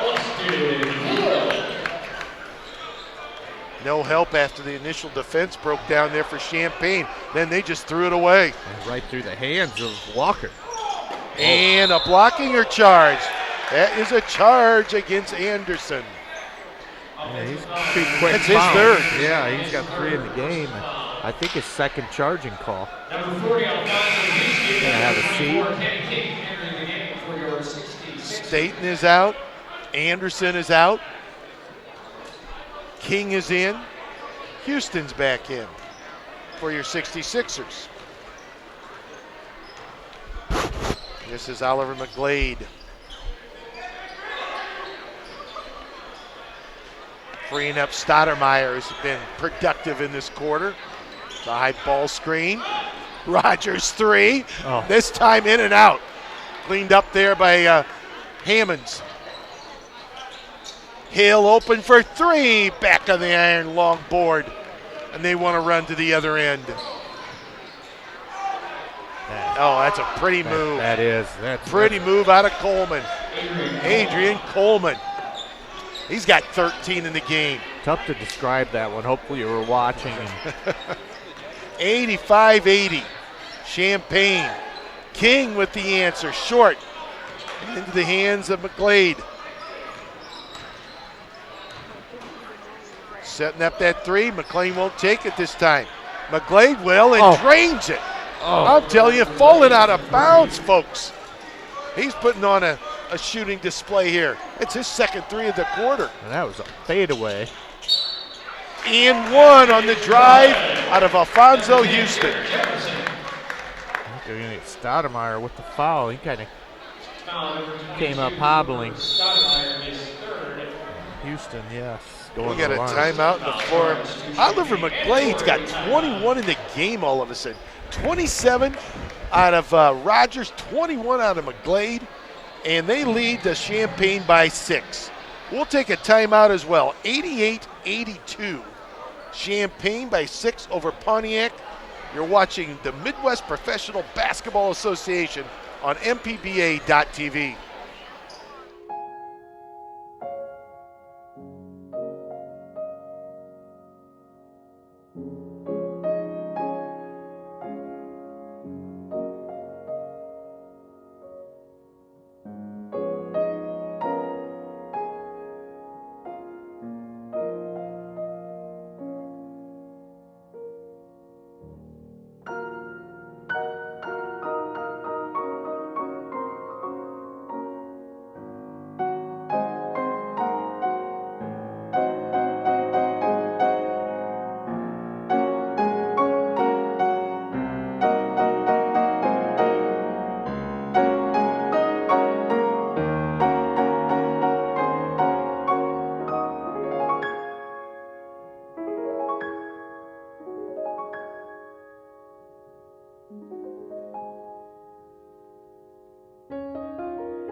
The crowd here at Pontiac Township High School, home to the 66ers, every bit as big as a week ago, but it's been fairly quiet here. And why? Well, it's been the Swarms' hot shooting from downtown and a couple of big plays out of Rogers and company, and they own a 6-point advantage, Bob. Yeah, they have put on a pretty good offensive display here. Like you say, not real deep. Same guys out there. We'll see if that wears on them here. It's a shorter court. Well, Alfonso Houston answers and finishes up with a 3-point play, so that'll stop the bleeding if you're a 66er fan for the moment. And I mean just for the moment. Another three, and then, nope, not the same result, I should say. That rattled in and out, and the Sixers clean it up. Boy, that was a long three. Riggs, that partially deflected and blocked. That was Walker with a good defensive play. And then Riggs with a good defensive play of his own in traffic and offensive foul. Now, I don't know about that particular one if you're a 66er. Coach Robinson jumps off the bench only to say he was within that circle underneath the basket. But the official says, another offensive play and foul out of the Pontiac 66ers. Good defensive work on that exchange. Yeah, I don't think he was really moving, but I'm not quite sure how quick or how long he was there. Right. You know, I wouldn't say he would have been set, but. And Coach Robinson mildly complains and then has a seat back on the bench. Three. I'm telling you, every time they need a shot, someone's draining it from three-point land. And then the ensuing play, a steal. That's going to be credited to Walker. Quick 4 points. Houston answers and one. And he'll be back to the line.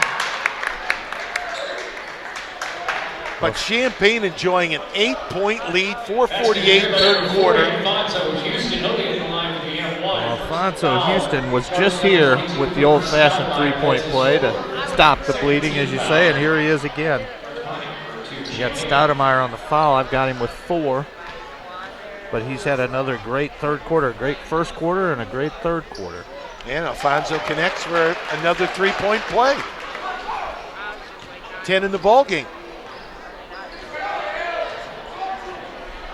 7-point advantage for Champaign. They've maintained this for the most part. Pontiac has enjoyed a couple of leads, their largest of 5. If memory serves correct, 48-43 midway in that second quarter. There's a steal, and Staten wants to push it. Staten layup, coast to coast. Yeah, you can't stop that. That's good continuation there. He wasn't going to be denied on that one. Very good take. McGlade running the show there on this trip. Walker, who just had that steal a moment ago.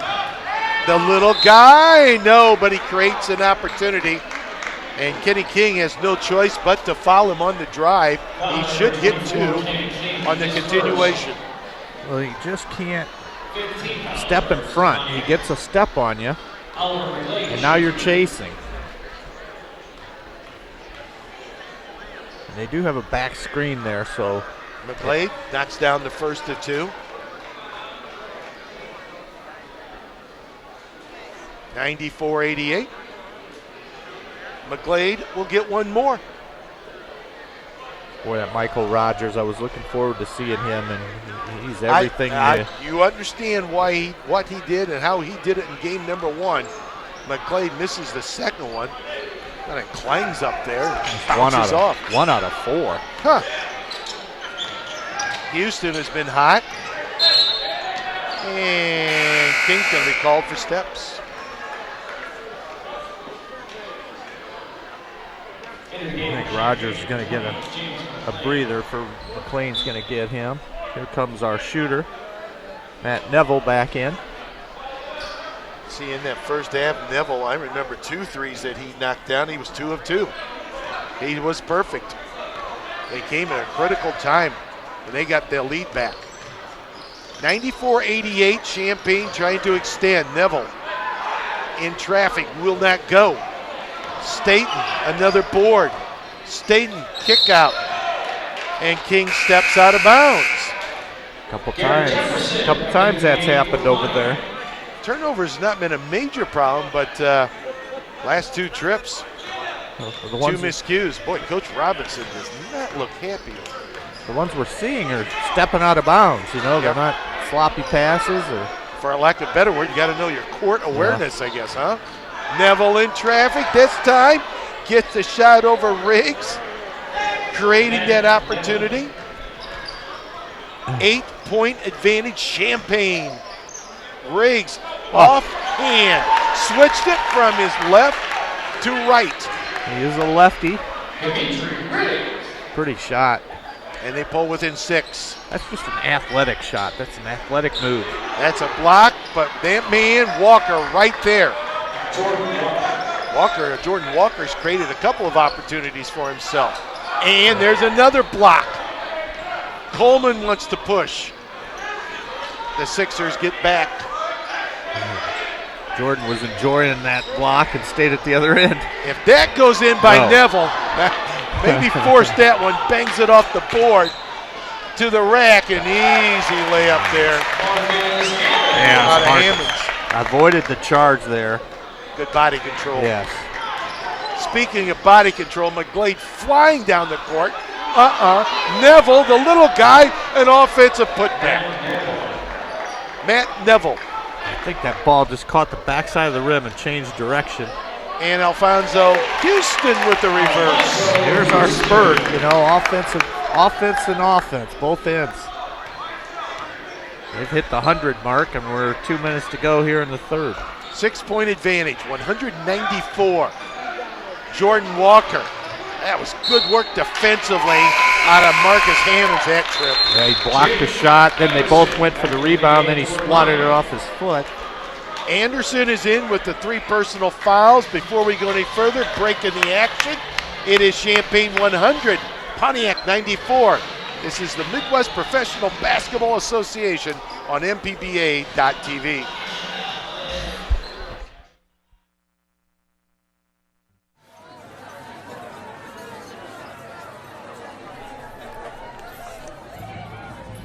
There he goes again, mixing sauces. Hot barbecue to Parmesan garlic and back again. You're not on the same page of the playbook, are you? It's time to speak up. Next time Loverboy goes to mix, set him straight. We're gonna stop mixing sauces now, okay? Thank you. Grab a seat. The game is on. Buffalo Wild Wings. Wings, beer, sport.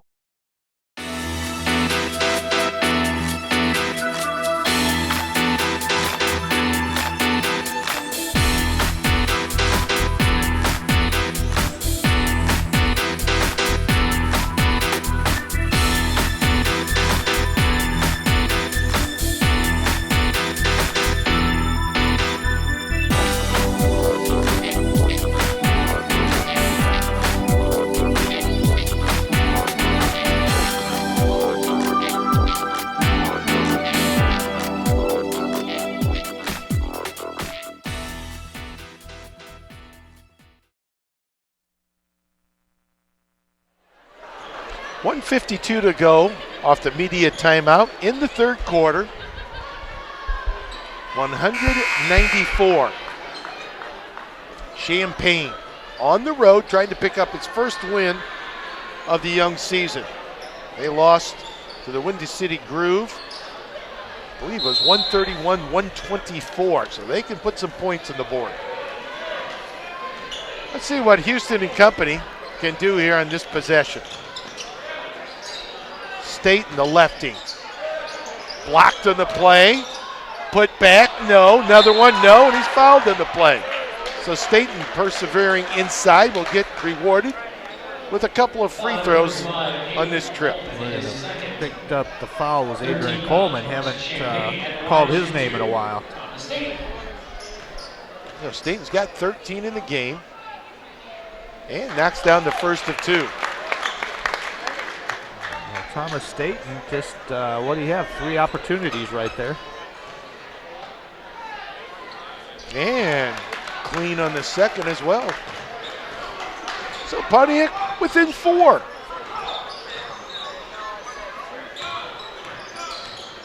Neville this time kicks it out. Wide open 3. Why not? They continue to be hot from the perimeter. That time it's Coleman. Just talked about him. And there's a block. Apparently, the outside official says it was not clean. And that means Garrett Jefferson to the free throw line for 2. I'm saying, Mr. Neville, you got him with your body there a little bit, or? Well, that was Neville that created that 3-point opportunity as Jefferson misses the first of 2 badly. And Adrian Coleman finished it off with a wide open look at that 3 in that last trip down. That's kind of been the night for Champaign on the offensive end. And for the 66ers, some breakdowns and wide open looks. And this group out of Champaign County can knock down some shots. Second one is good. Well, they bring Lester Hart back in. He hasn't had a whole lot of minutes, it doesn't seem like, in this game. And we got a delay again. Might be a shot clock issue once again. 19 at the moment. Don't see him changing anything. And we'll continue this possession now. Good to see a half-court game. Nice little ball screen there. And Neville almost stripped, comes up with it. And that shot clock yeah, it sure did. I was watching and looking at it. They let it play on. Coleman with the offensive work and the reward off glass. 8-point advantage for Champaign. Long 3, way off the mark. And I think that's going to stay right here. No, they're going to say Staten over the back. I thought they might get the young man out of Champaign. And that means the penalty. I thought they might for backing in out of McLean, but no, they said Staten over the back. That means McLean, a couple, We're in the penalty. That's the 6th team foul. First time that's come into effect here tonight with 38 seconds to go in the quarter. Got McLean, that's just his first point. You know, Rogers has been out quite a while here, and I think they've stretched the lead a little bit since he's been out even. So he's getting a good break, and his team's holding on. Second one good as well. And remember, that was tied at 66, but Champaign has done a great job on the road in maintaining this 4 to 8 point advantage throughout the quarter. I think we will have some free throws at this end. I got both teams in the penalty situation. Indeed they are. That means Staten will get 2. That foul to Neville, I'm not sure. I had McLean.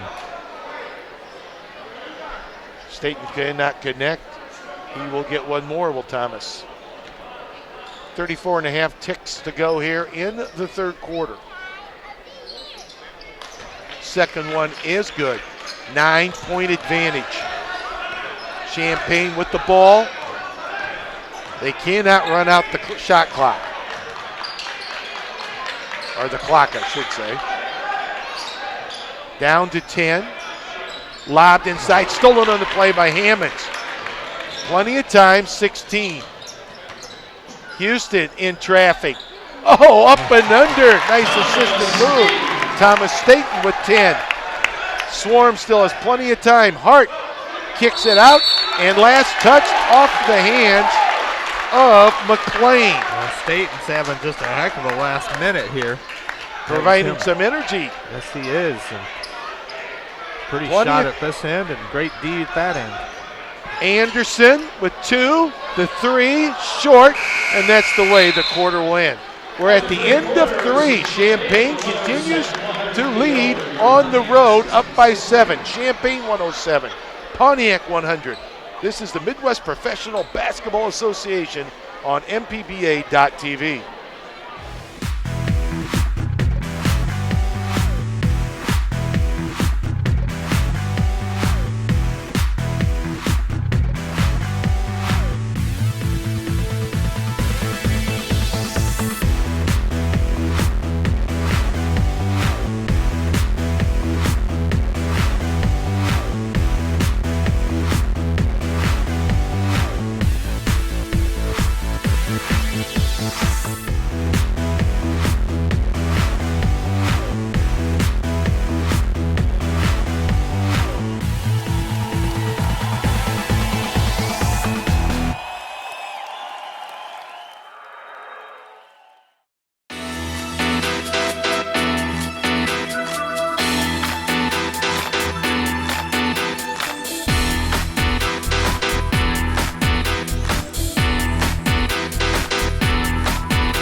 Champaign Swarm looking for its first win of the season.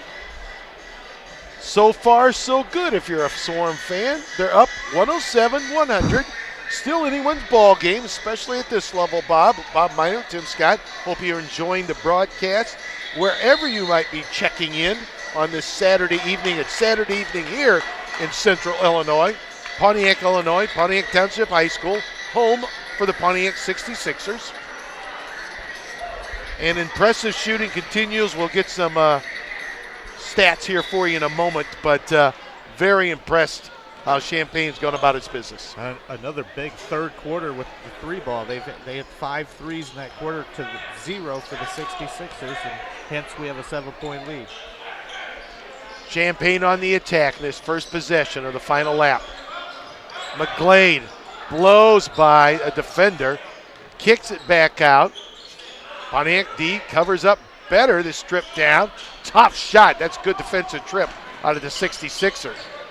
Anderson, Staten, who's been a ton for them. In traffic, Houston's shot won't go. Anderson wheeling, dealing in the paint, forces one up, and it finds the net. Well, we've seen him do that so many times. When he's within 5 feet of the hoop, doesn't matter who's in front of him, he finds a way. Let's see if Champaign can answer. 5-point advantage. Why not with Rogers? But they say Staten caught him on the wrist. And that means Michael Rogers, to the free throw line. Staten started off pretty good defense right there, and then I think when Rogers adjusted his shot, kind of scoop shot, then he came down across those arms with his arms. The ref's talking with him now, saying that's exactly what happened. First of two, good by Rogers. 28 in the ball game. The Swarm, 14 of 29, Bob, from downtown. Now, I'm not the greatest math guy, but I believe that's over, just under, I should say, 50%. Yeah. If you're clipping in about 48, 49% from three, you're doing a pretty good job of shooting the pill. Second one, 6-point lead. Houston looking for some help. To the rack, shot, no. Anderson inside, and there's the strength and why he led Iowa State in rebounding a few years back. He's only 6'2", we talked about him, but man, he can find the basketball in timber. It doesn't matter where he's at on the floor. When that shot goes up, he's heading to the rim. Anderson rattled the first. And Stoudemire picked up that foul, his fifth. And Anderson had 16 at the end of three, and he's just picked up his third and fourth points of the quarter. Make that 21 for the game. I stand corrected, 21 for the game. We'll double check on that. But in the meantime, Rogers trying to post up for his 29th and 30th point. Not this trip. Hammonds cleans it up for 66ers, down 4. Houston bouncing around, that shot won't go. And McGlade, who's all over the place, numbers, and an easy basket on the other end out of Coleman. Yeah, they shared the ball so nicely right Don't there. they? Hammonds loose inside, and he answers. Yeah, you got to get right back with both these teams, especially on just a little bit shorter court, too. They get up and down it even quicker. Just underneath 10 minutes to go. Screen, popping free, scramble. Rogers using his big frame, and then that ball was deflected, I think, last touch by the 66ers. Well, Rogers just showed how strong he is, too. He was surrounded by 3 66ers and still came out of the pack with the ball. Yeah, I don't think we've given that young man enough credit. You know, he comes in at 6'6", 240 out of Valpo. It's where he played his collegiate ball. And he is built like a rock, folks. You can probably see that on the screen. I was talking to Tim before the game. I think he's out of Kingston, Jamaica. Oh, that's right. You mentioned that doing oh, man, that's... They're saying, nope, he tipped it. I think they're going to change the call here. First time I've seen either one of the coaches up. Like, and Coach Spacey has been pretty quiet over there, sits on the chair. Yes, that's Coach Robinson. This time he's trying to get the call changed. It's not going to happen. They got to reset that shot clock since it's not changing hands. They're going to take it down to 15. Both teams playing air-free basketball to the most part. 5 turnovers out of Pontiac through 3, and only 7 turnovers through 3 for the Swarm. They'll have another crack at this possession. Well, make that another turnover. There. Yeah. What's the old saying? Mary Kay, makeup? I don't think that was a makeup. I think that was a travel, but it's amazing how those things work out, huh? Now, I think, typically in the NBA, I see worse than that not called. These guys, what I've seen for the first 2 weeks, the officials done an outstanding job and calling the game the way it should be called, whatever that might be. Staten. And he gets bumped. before he can make a move. That's a non-shooting affair. Second team foul charge to Champagne. Yep, McGlade just bodied him a little bit there. Back in the hands of Hammonds, trying to make something happen. Cut off, needs some help. Austin Hill, who's been quiet, nails along too. Well, the defender that time was Michael Rogers. I mean, he had nowhere to go. Out of the great D by him. McLean to Walker. And boy, if you're going to give Rogers about position 2-3 feet from the basket, and Anderson on an unbelievable twisting reverse layup, using the rim as a defender, if you will, answers on that end. Pontiac pulls back within 2. Well, the defender went up on this side of the basket to block the shot, and he put it up from the other side. Rogers had great positioning that last trip down to score his 29th and 30th point. There he scores and again. make that 31-2. And wave it off. Offensive foul. And Garrett Jefferson is really frustrated in that call. He's had some trouble getting untracked here tonight. I've always said those calls are the hardest calls. So often it seems like they could go either way. It's a tough call to make. You got to make it right away. Champagne has had a couple of great defensive plays and drawing personal fouls here. As I say, get untracked. Garrett has 11 in the ball game. He's got 3 personal fouls, but we saw some great athleticism type of moves a week ago from him, and Champagne's done a nice job of kind of bottling him up in that regard. He's very, very athletic. It's fun to watch. Grew up in LA, went to the University of Hawaii. So he's a long ways from home. About as long as you can get. Let's hope he's okay. And that's Rogers that went down. It's going to be pretty tough for that young man. He gets up, pops back up, and he'll go to the free throw line. Second team foul charge to Mike. Michael Rogers split a pair at the line a few minutes ago.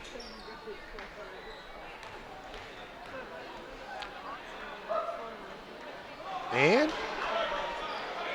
at best, he'll split a pair as misses the first of 2. I think he's got a heckler up here in the crowd. Again, a great crowd here. Missed them both. Missed them both into the hands of Marcus Hammonds. Pontiac dodges a bullet on that trip. Staten, nowhere to go, muscles it up and draws the personal. I think McLean, a little bit too much body there. Yeah, James McLean, just a heck of a one-on-one move there by Thomas Staten. Again, Staten's father played in the mid to late 70s at the University of Michigan, captain of one of those teams. And Staten knocks down the first of 2. I want to say 77 or 78. I'd have to double check. We talked about that a little bit last week. Is he a lefty also? That one I don't know, but Thomas certainly is, and knocks down a couple. And once again, Swarm owning and the lead, but Pontiac right there only down by 2. 7:30 to go in your contest. McLean trying to shake Hammonds. Staten on Rogers. Tough assignment, stripped, and then Pontiac threw it away. Yeah. Well, that was great help.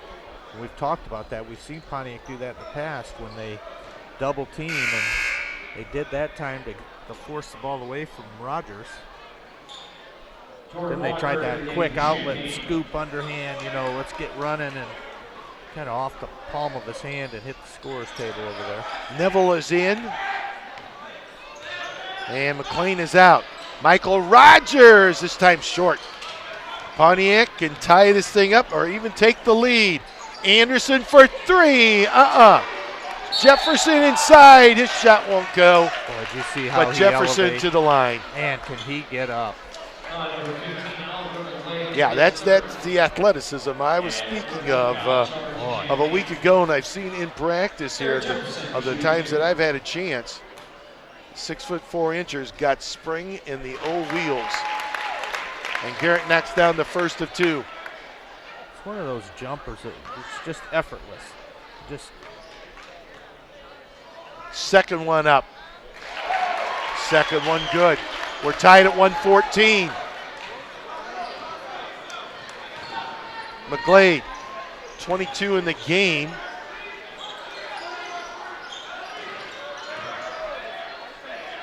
Neville, and gives the Swarm the lead right back. He's been in quite a bit here in the second. Oh, that three will not go. Austin Hill's three from way downtown. And Rogers cleans it up.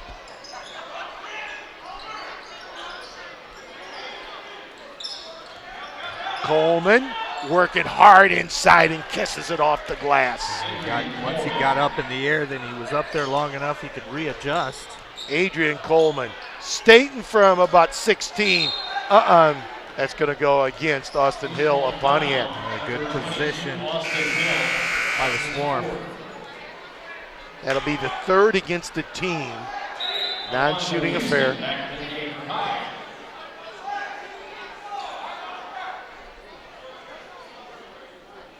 Houston is in, Staten is out. Pontiac led a moment ago by 2, but I tied it up, I should say, but the Swarm has rattled off 4 straight and a chance to do further damage in this possession. There's McGlade down, quick step. Neville corner, not this time. It would have been 3. Jefferson with the push. Jefferson to the rack, no. But he'll be right back to the free throw line. That time, drawing body and contact, Rogers with the foul. 5:48 to go in regulation. Champaign enjoying a 4-point advantage. This is the Midwest Professional Basketball Association on MPBA.TV.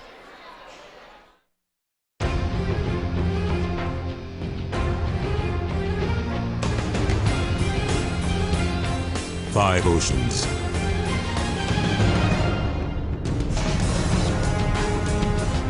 7 continents. Whatever it takes.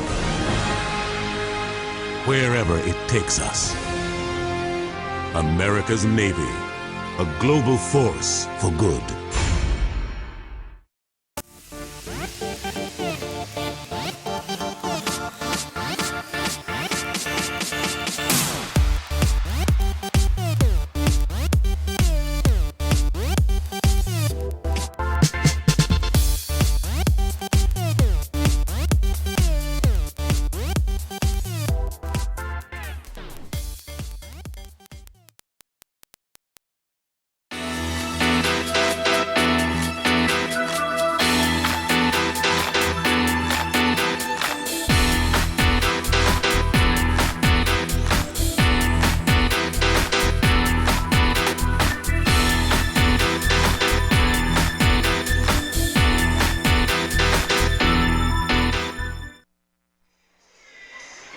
.548 regulation, 118-114.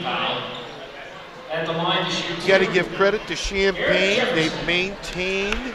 It feels like they've owned this game in the second half, but give Pontiac credit because it's still anyone's ball game, only down by 4. Garrett Jefferson misses the first of 2. Well, there hasn't, what have we played, 6 minutes here in the fourth? There hasn't been a 3 made by either team. Hard to believe. Jefferson, because the first 3 quarters, the 3 is ruled, especially the Swarm. Jefferson does knock down the second of 2. And there's Oliver McGlade again. He's just got that neck of. Number 10, Garrett Jefferson is 4. That time, blew by Jefferson, and he was forced to foul. That'll be the 4th against the Sixers. Still 1 to give.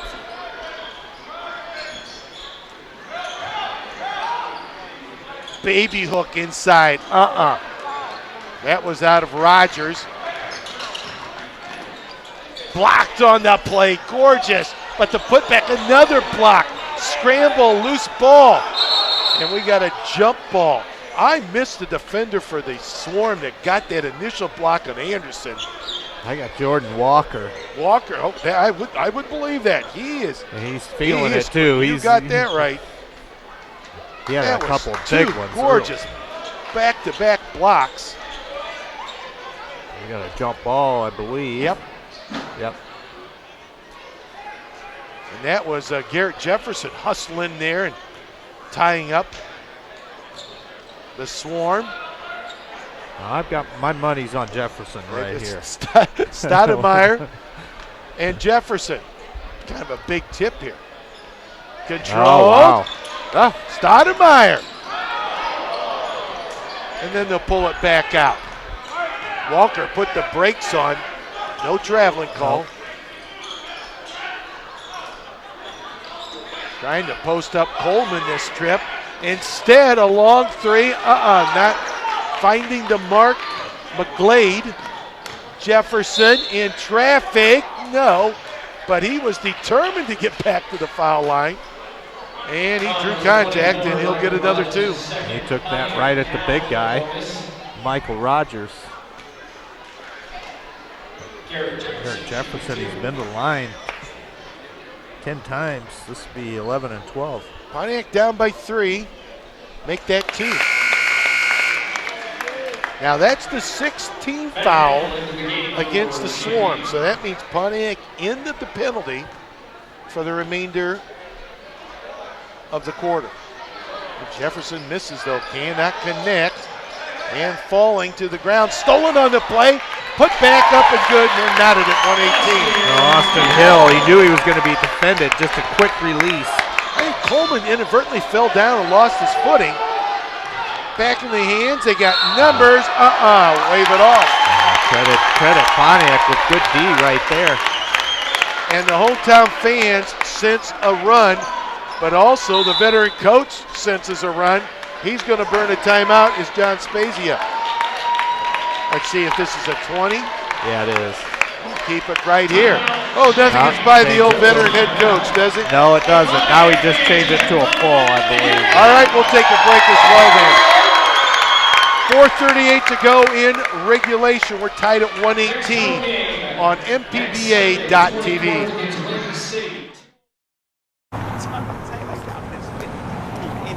Look at dude right here in them tight old slacks. Oh, look at the hairline, man. It's way pushed back. And that tie's mad ugly. It's a horrible pick. Somebody get me some pills. This dude is making me sick. True that. All right, got it. Okay. Hold on to my clean shirts and please don't get them dirty, cause I know you're gonna drool when you hear me getting wordy. Cause I'm a walking, talking, smacking human encyclopedia. You thought I'd stop there, but now I'm getting greedier. I'm a promotion in motion, and by now you got the notion that I got strategic plans coming out my ears. My key points and decks will bring y'all to tears. Turning pennies into dimes, I shift paradigms. But how you gonna let a marketing rep rip your rep and slip adept rhyme schemes in that your mind only dreams in? I bet you all wonder why my rhyme is so tight. I did stay at a Holiday Inn Express last night. Thanks. Stay smart. Stay at a Holiday Inn Express. Boys will be boys. Well, she was drunk. Well, he was drunk. She was asking for it. He warned her. Not my problem. Why doesn't she just leave? But he's such a nice guy. He said he was sorry. We don't talk about that. It's just the way people are. We're never going to fix it. No more excuses. No more silence. No more violence. It's time to end domestic violence and sexual assault once and for all.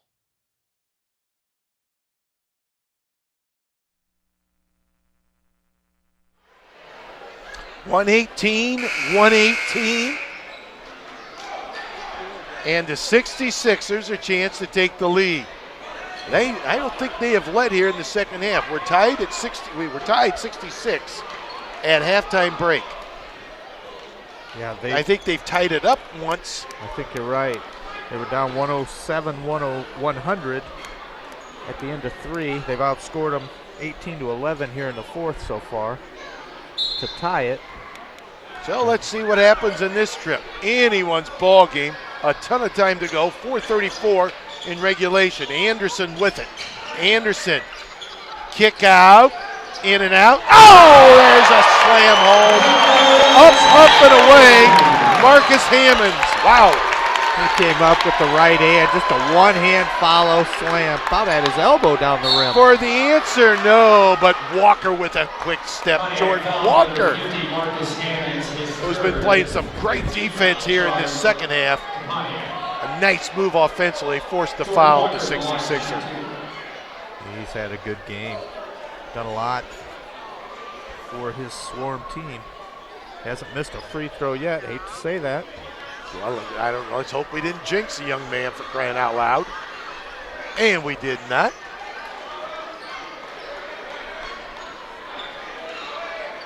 Jordan will get one more.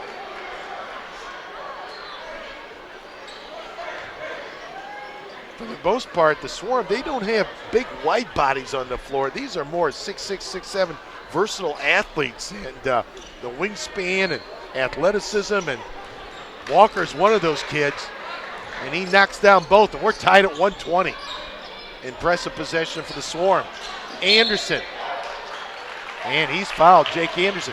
Folks, that's probably going to be Jake Anderson time for the Pontiac 66ers. That time, a little ball screen, high ball screen, and you're going to see some isolation, I would suspect. It is the name of the game. Yep, you go to your man. Go to your stars. Anderson, 2. The art of shooting a basketball, you know, some people have it, some don't. There's nothing better than a pretty shot. And Jake knocks down both of them. I don't know if you can call any point, but he scores 25 quiet, but it seems like it's been quiet for him tonight. 25, he had 34 in their win last week. Neville. And Neville draws the personal. You get Garrett Jefferson. They've had a pretty good battle. I got him with 5. You are correct. And that means bonus time, penalty time, and Neville to the free throw line. Matt Neville. Got to believe he'll knock these down. Out of Union University. I'm going to have to do my geography lesson. I'll be honest, I don't know where Union University is. I'm sure somebody out there in our audience certainly does know, but more importantly, Matt knocks down the first of 2. One more and we're tied. Misses it. Up the ladder. Hill cleans it out for the 66ers. 3:49 in regulation. Houston ISO, pull up. Tough shot from 15. I mean tough. He cleared himself a little space, step back on that shot. Step back jumper gives him a 3-point lead. Lob inside, traffic, but a foul on the play. Yeah, they found Stoudemire down there. The defender had his back to the ball. Booker Stoudemire for 2. Another one of those stocky 6-footers. 216. Fouls on Hill. He's got 5.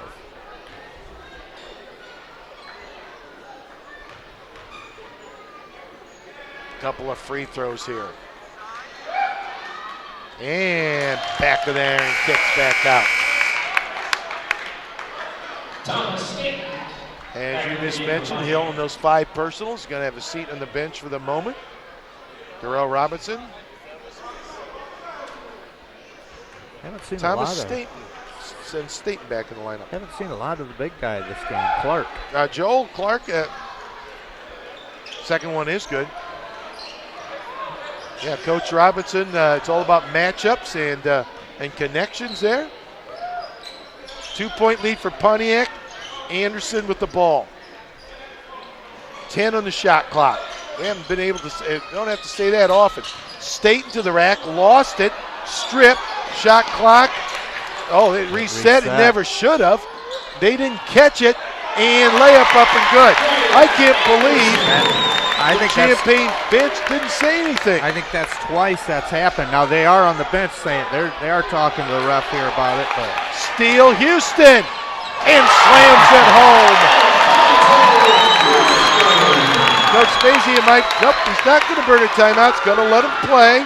And stolen on the play. Thought it was a whistle, just the crowd. Anderson finger roll, missed it. But Pontiac tracks it down. Anderson, loose inside, And last touch by a flying Hammonds, but he couldn't corral it. 128, 122, 2:17 to go.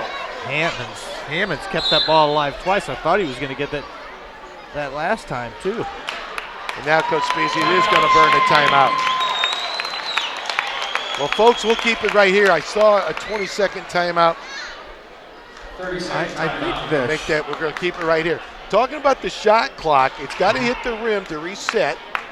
It didn't. I really. But with that being said,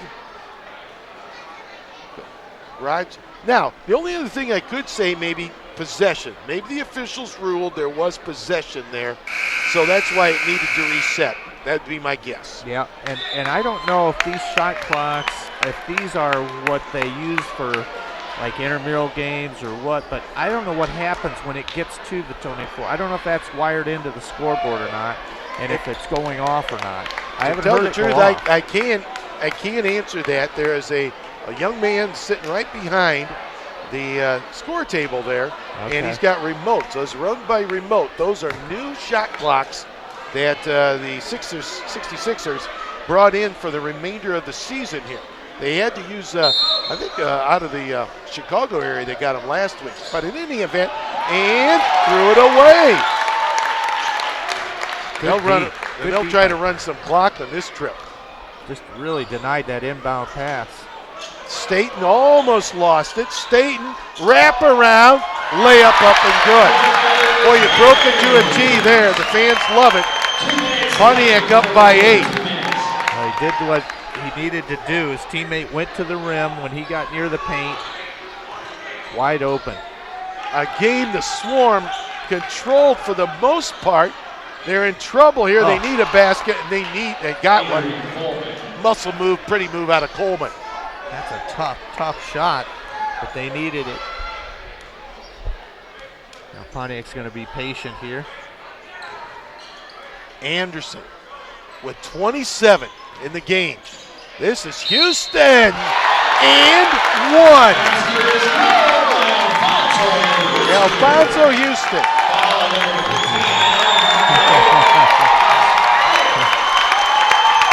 He's loving it, isn't he? He's getting the crowd fired up. He's an energy guy. He's got 18 in the game, and 14 in the second half. I was going to say, I thought the majority of them came in the second half.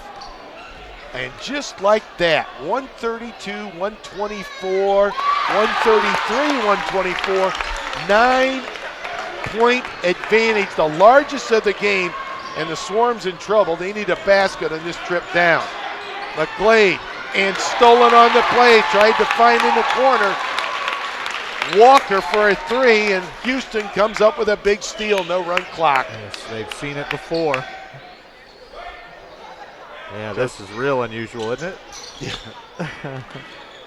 There's the Staten screen, Anderson, the clear out. Staten for 3, not this time. The clock was running down. They had to take the shot. And last touch there by Jefferson of Pontiac, but we're underneath a minute.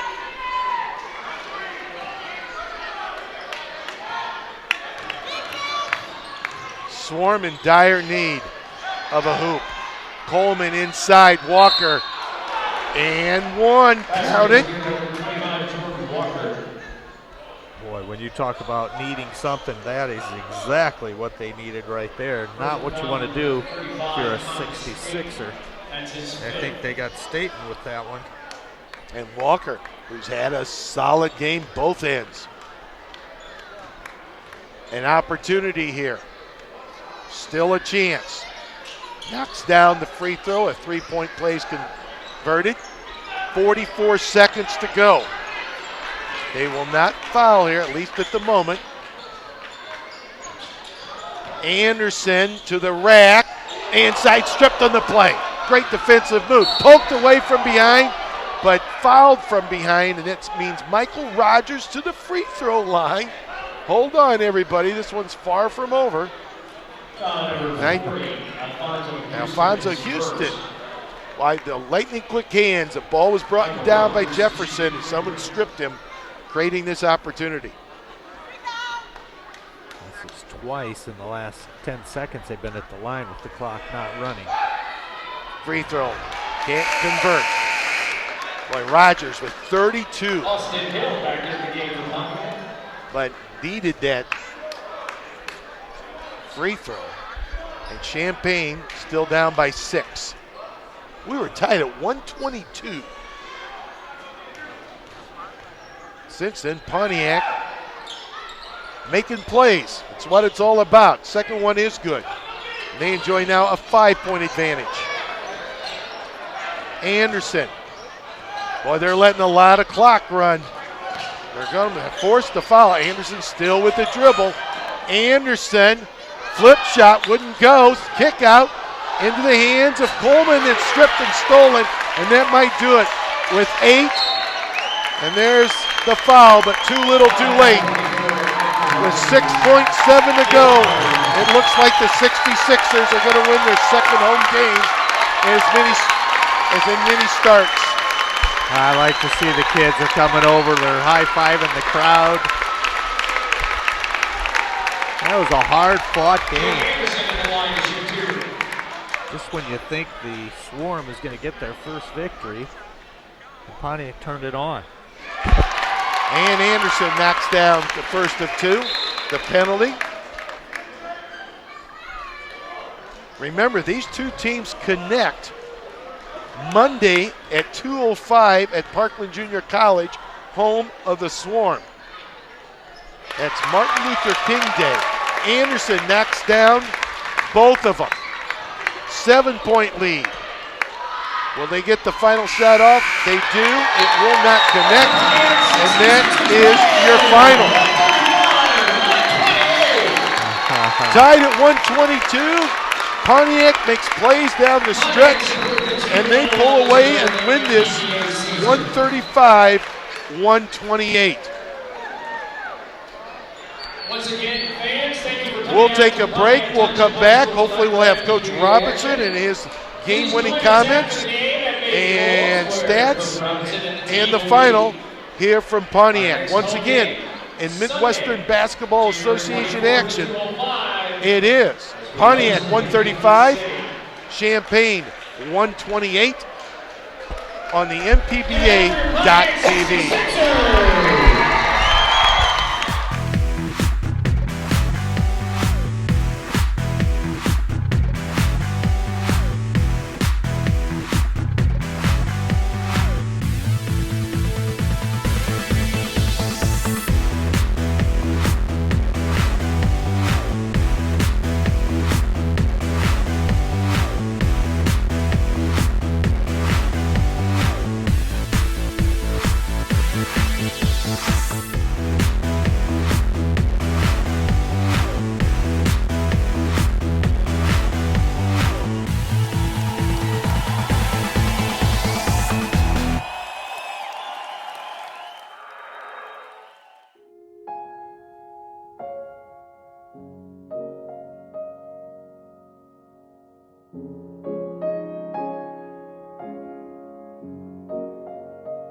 All right, and the game just concluded in exciting fashion down the stretch for the homestanding Pontiac 66ers. Winners 135-128. Darrell Robinson, the head coach of the 66ers, has joined us. And Coach, ho-hum, just another day at the office. God. Anything but perseverance, I guess, is a thing that comes to mind. Yeah, first of all, I want to thank all the fans from Pontiac, the area, the whole county, man. Everybody comes out and show great support, and we build off that energy from the crowd. This is to me, and I'm not just saying it because I'm here. I really believe this is the best place for minor league basketball all across America.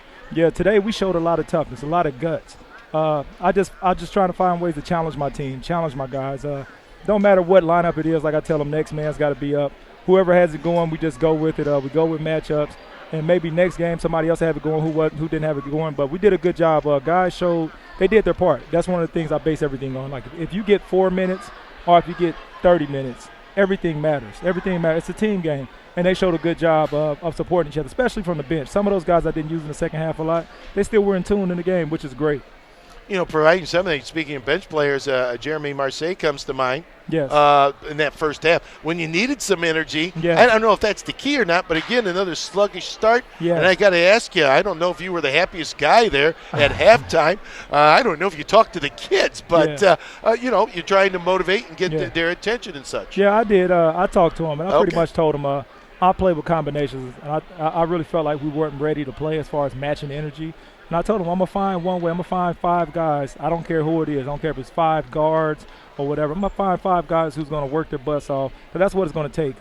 Loose balls, 50-50 balls, stuff like that.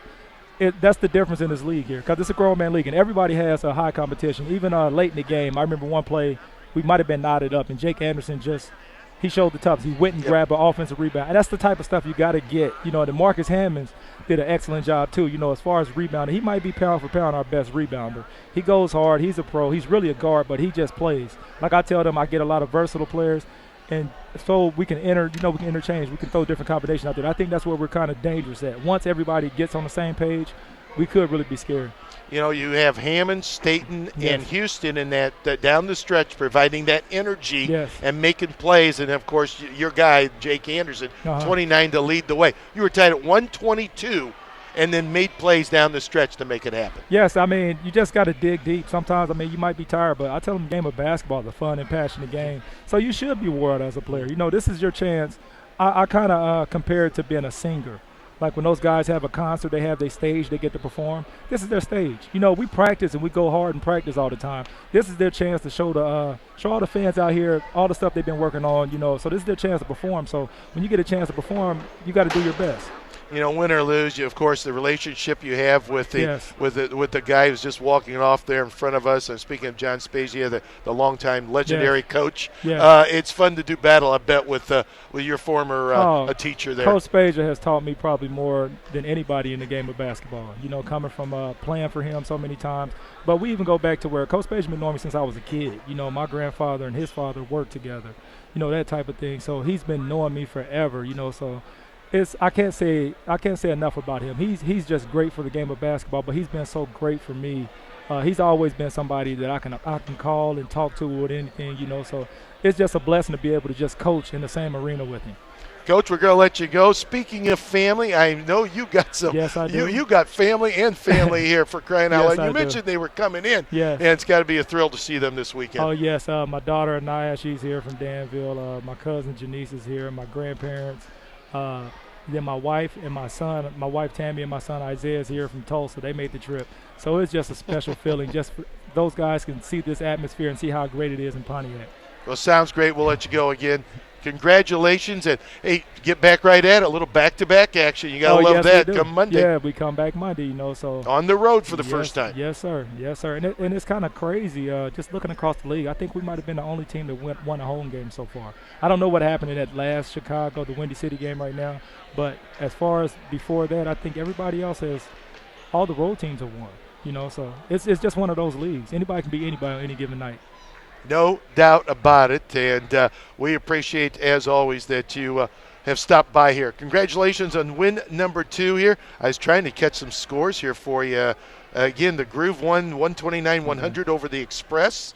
That's the Chicago team, and the other Chicago team came up losers 117-107 here tonight.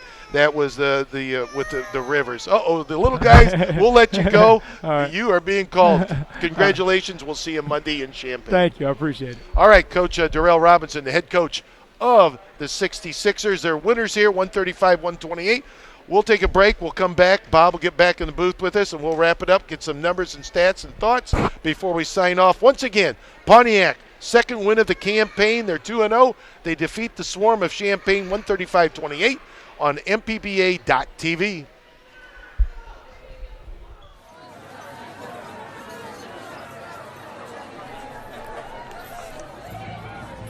There he goes again, mixing sauces. Hot barbecue to Parmesan garlic and back again. You're not on the same page of the playbook, are you? It's time to speak up. Next time Loverboy goes to mix, set him straight.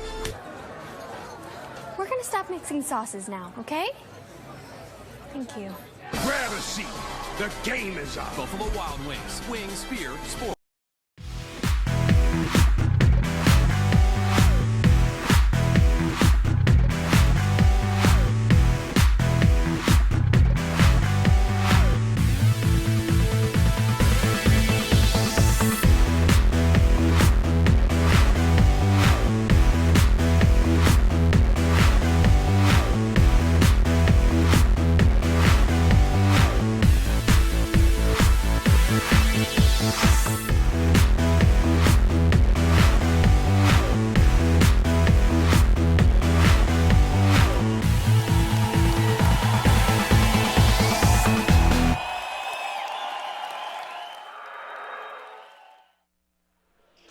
All right, once again, we're the post game here, 135-128. The Pontiac 66ers go 2-0 in the campaign. The Swarm falls to 0-2. They'll reconnect Monday afternoon in Champaign for the rematch. Bob, a game, again, if you're a Swarm fan, you controlled. You didn't stretch your lead, but you controlled it. But again, the final 2.5, 3 minutes, 122-122. All of a sudden, Pontiac makes plays, and their stars show up, and they pull one out of the fire. You're exactly right. A big fourth quarter for Pontiac.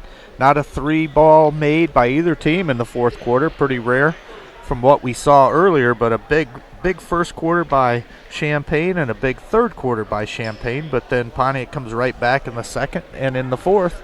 And in the end, come out with their victory. And what a difference from last week. Last week it was Austin Hill that came in and just showed energy and everything. This time it's Houston and it's Hammonds, just really entertained the crowd and got some loose balls and a couple of big dunks, and we're high-fiving the crowd, and once you get everybody into it, it was going Pontiac's way. No doubt about it. Individual scoring here before we leave for the Swarm. And their guy, Michael Rogers, another solid ball game. He led the way with 33 for them. They had 6 kids in double figures. Make that 7 kids. That's 6. I'll get my math correct here. I apologize. But again, Neville at 13, Coleman with 24, Walker with 18, and it was Stoudemire with 18, 20 out of McGlade, and, of course, 33 out of Rogers in a losing clause. Those kids, they got to be frustrated because, again, they played solid and shot the ball well for the first 3 quarters. Yeah, they did, and looked like they could do no wrong. And you got to credit Pontiac and maybe, too, the Pontiac depth, because they had every guy on their team scoring for them. You might be right there. Because Champaign, they just rode those 5-6 guys most of the game, and they did that last week too. Not sure if we get a chance to talk with their coach maybe Monday and find out what's going on with his team and how deep they are. But anyway, yeah. Yeah, they had 10 on the roster, but they went about 8 deep, and that was it. Yeah. And I think that's a key. We mentioned that in the broadcast, but down the stretch, kids get tired, no doubt about it. Yep. 7 kids in the scoring column with double digits for the 66ers. 14 out of Hammonds with that energy. Staten with 11, 10 out of Riggs, 15 out of Jeremy Marseille. He had a solid game after quiet in week number 1. 14 out of Austin Hill, and Garrett Jefferson with 15. But that man, no surprise, Jake Anderson with 28 officially. We mentioned 29 early, but 28 officially to lead the way for a very balanced attack out of the 66ers. Well, you're exactly right. And Riggs there, in the first, second quarter, he was really giving them a spark. Kenny Hill was giving them a spark. And then those two guys barely played in the fourth quarter. You got somebody else stepping up with Houston and Hammonds and, of course, Anderson. And then Garrett Jefferson, he was at the free throw line the whole time in the fourth quarter. Austin Hill. I mean, they're so deep. You can't stop any. You never know who's going to step up for them. And one other interesting number before we leave here, rebounding. Now, this is hard to believe, but the 66ers out-rebounded them by 20, 38-18, and at halftime it was only 16-12. So they really battled, and those second-chance opportunities, it comes home to roost for the 66ers. That's exactly right. They kept the ball alive, couple tips, 2-3 tips, and that makes a big difference in a ball game like this. All right, well, I hope you enjoyed the broadcast, and again, the second home game means the second win for the newest franchise in the league, the Pontiac 66ers.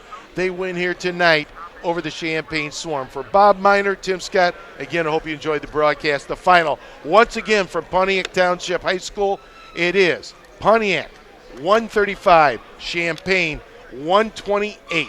This has been Midwest Professional Basketball on MPBA.TV.